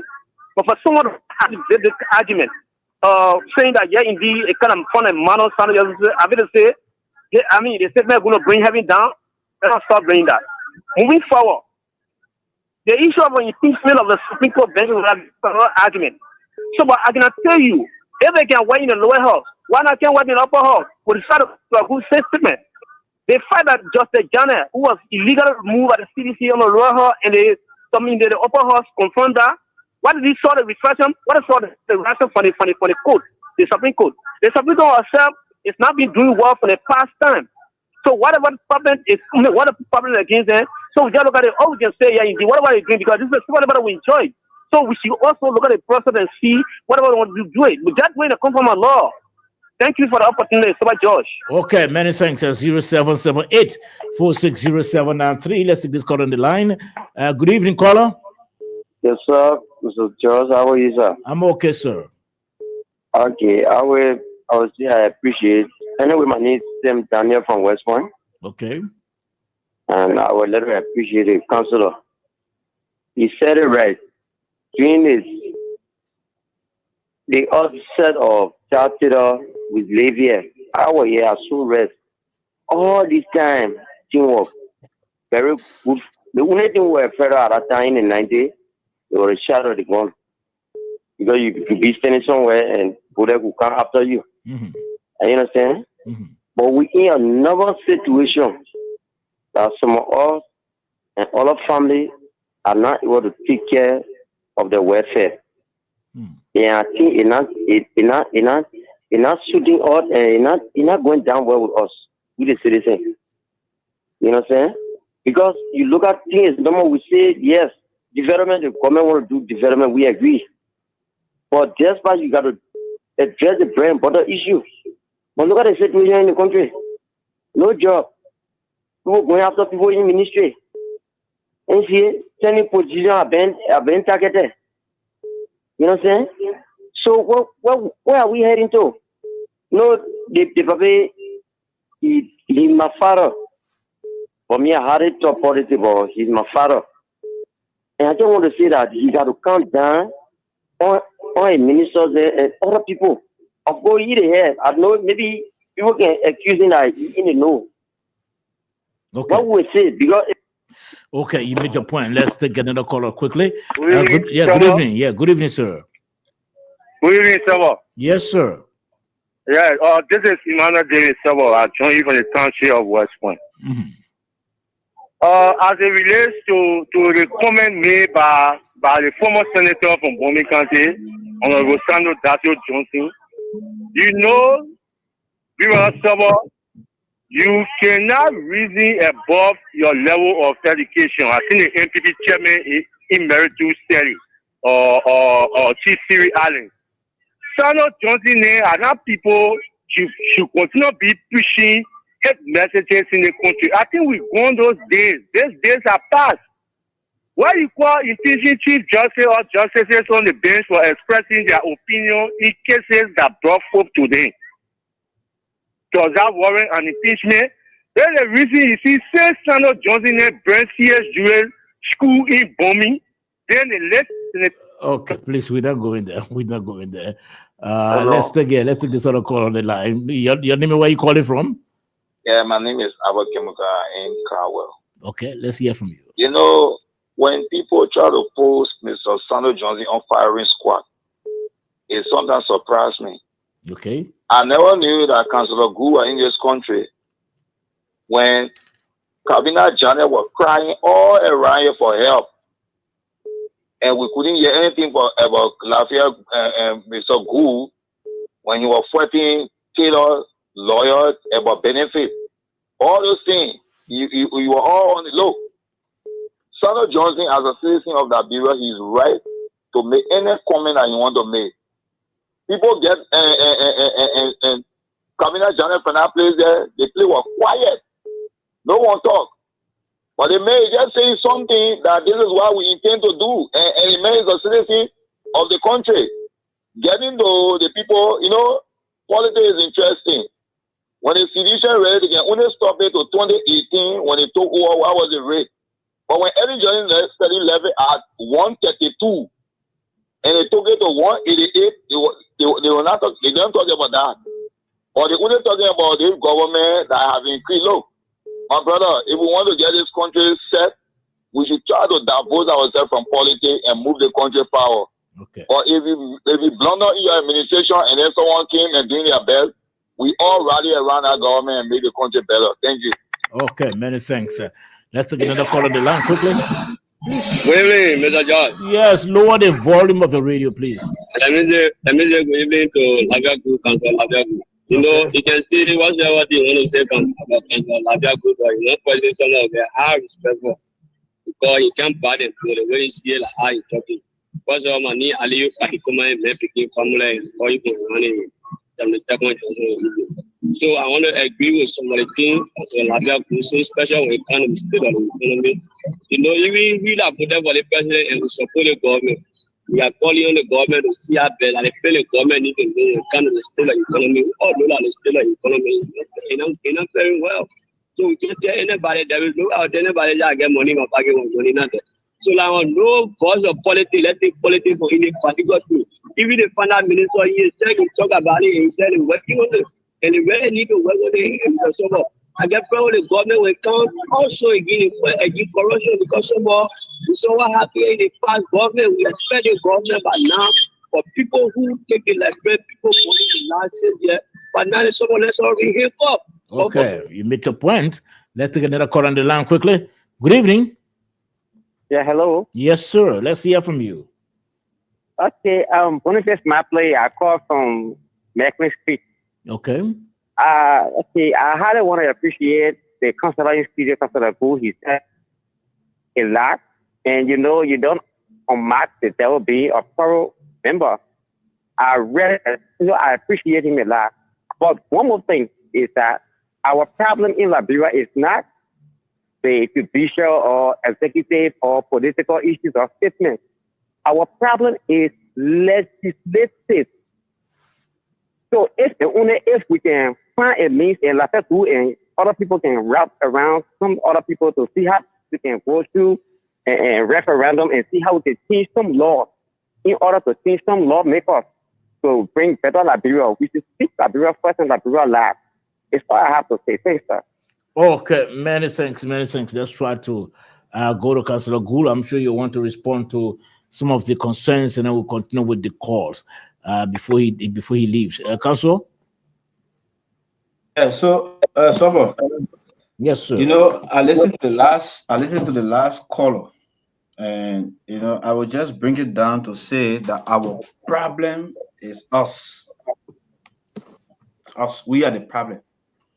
Imagine I come on the show where I discuss legal issues. People call it, don't care about the legality. They don't care about what we said about the Supreme Court authority. All they care about is attacking personality. We are the problem. The other man say, why should I not believe that Sandra Johnson that they can remove the people? I made it clear. I said when it comes to the issue of impeachment, there are two phases. One is to draw up the bill. The other is to try it.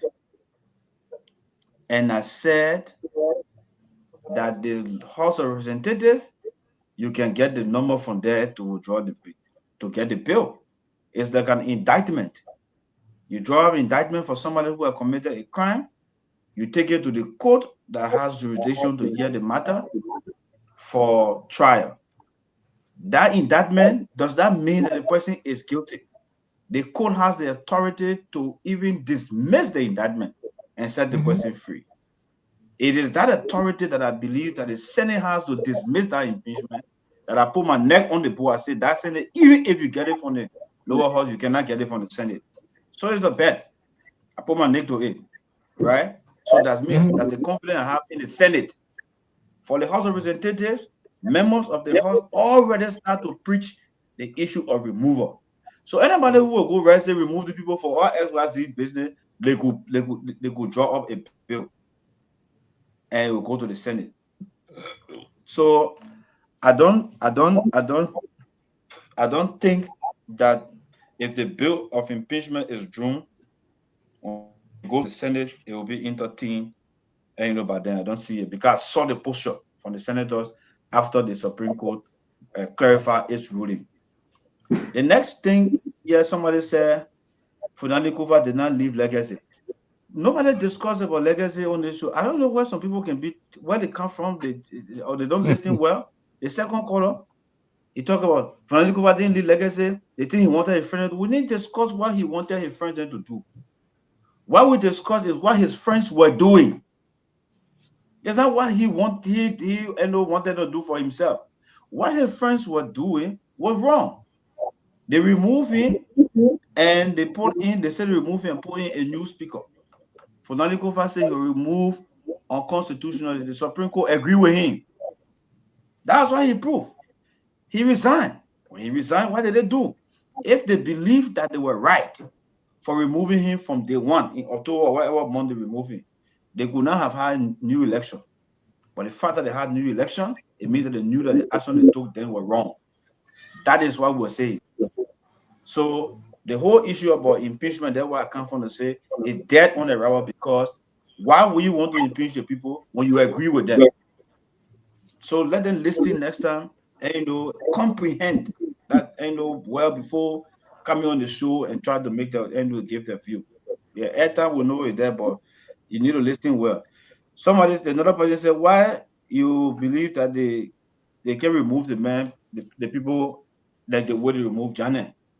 Let me be frank with you. Justice Janet remains somebody that I like. But then when Justice Janet was appointed to go on the bench, all of us back then had issue. You imagine, I was a member of the National Patriotic Party. You understand it? And then Janet was with Lord. So we lost the election. And then Janet was now being given a job to go on the bench. Almost every one of us were fighting that he should not be confirmed. And you know how it was tough for Janet to go on the bench. Maybe the guys saw this as an opportunity. The opportunity they missed then to deprive him from going on the bench, it was the opportunity they got now. But did they get it rightly? No. I was one person. The other person said, while I was around. Tubber George.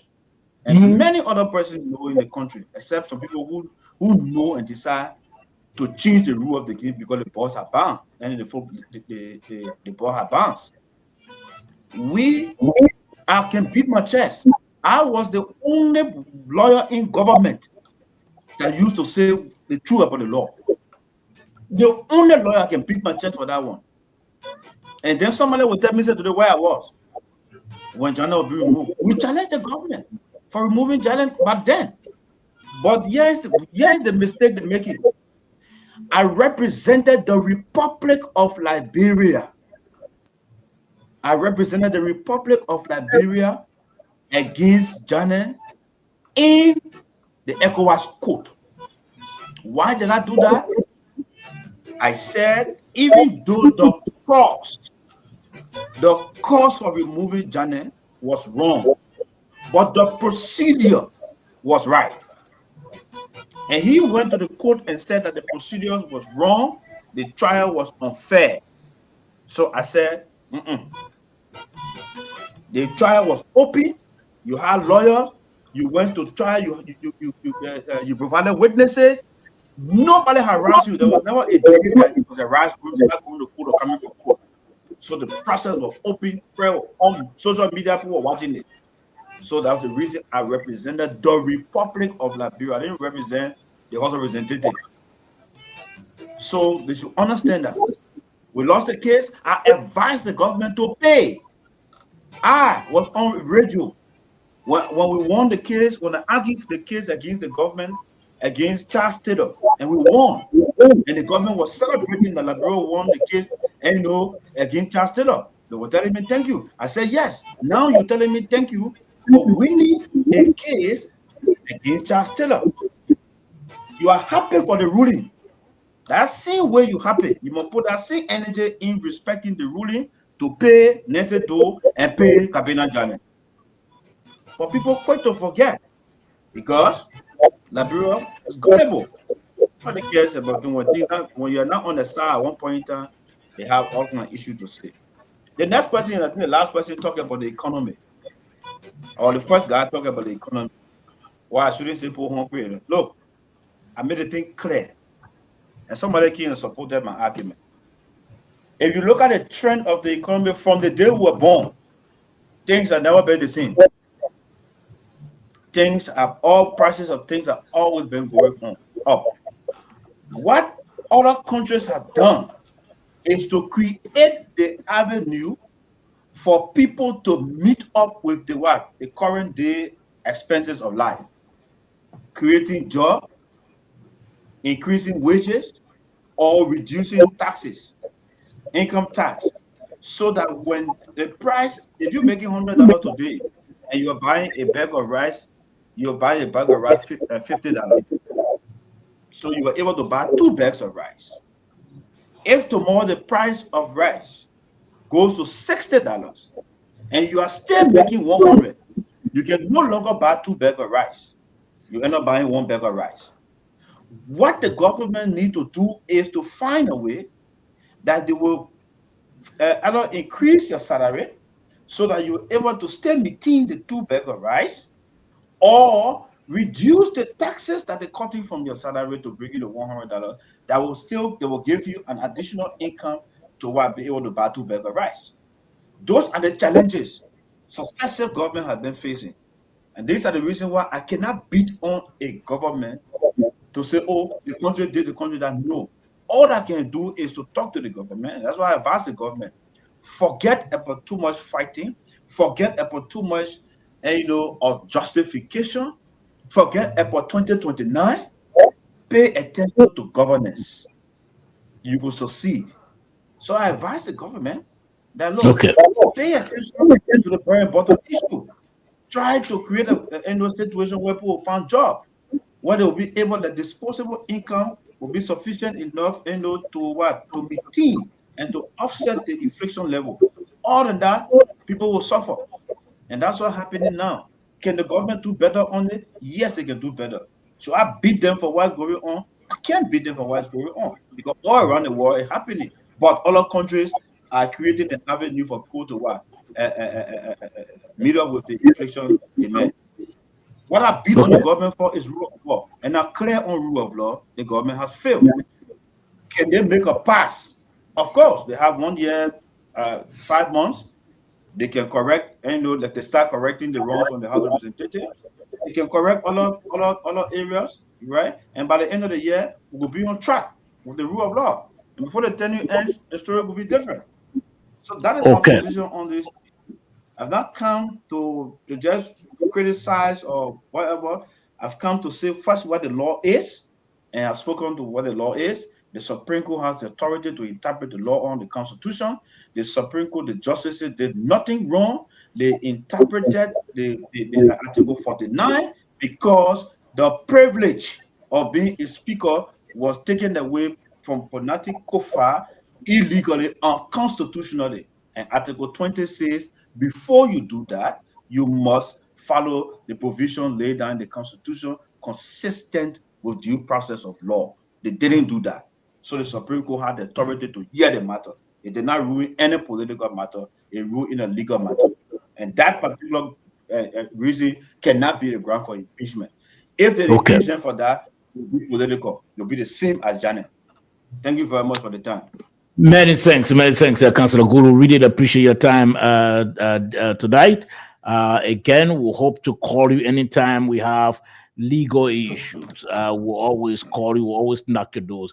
Really appreciate it. We expected former lawmaker Wole Siwadona to have come also on the program, but unfortunately, he texted us and said he had some internet problem at his home.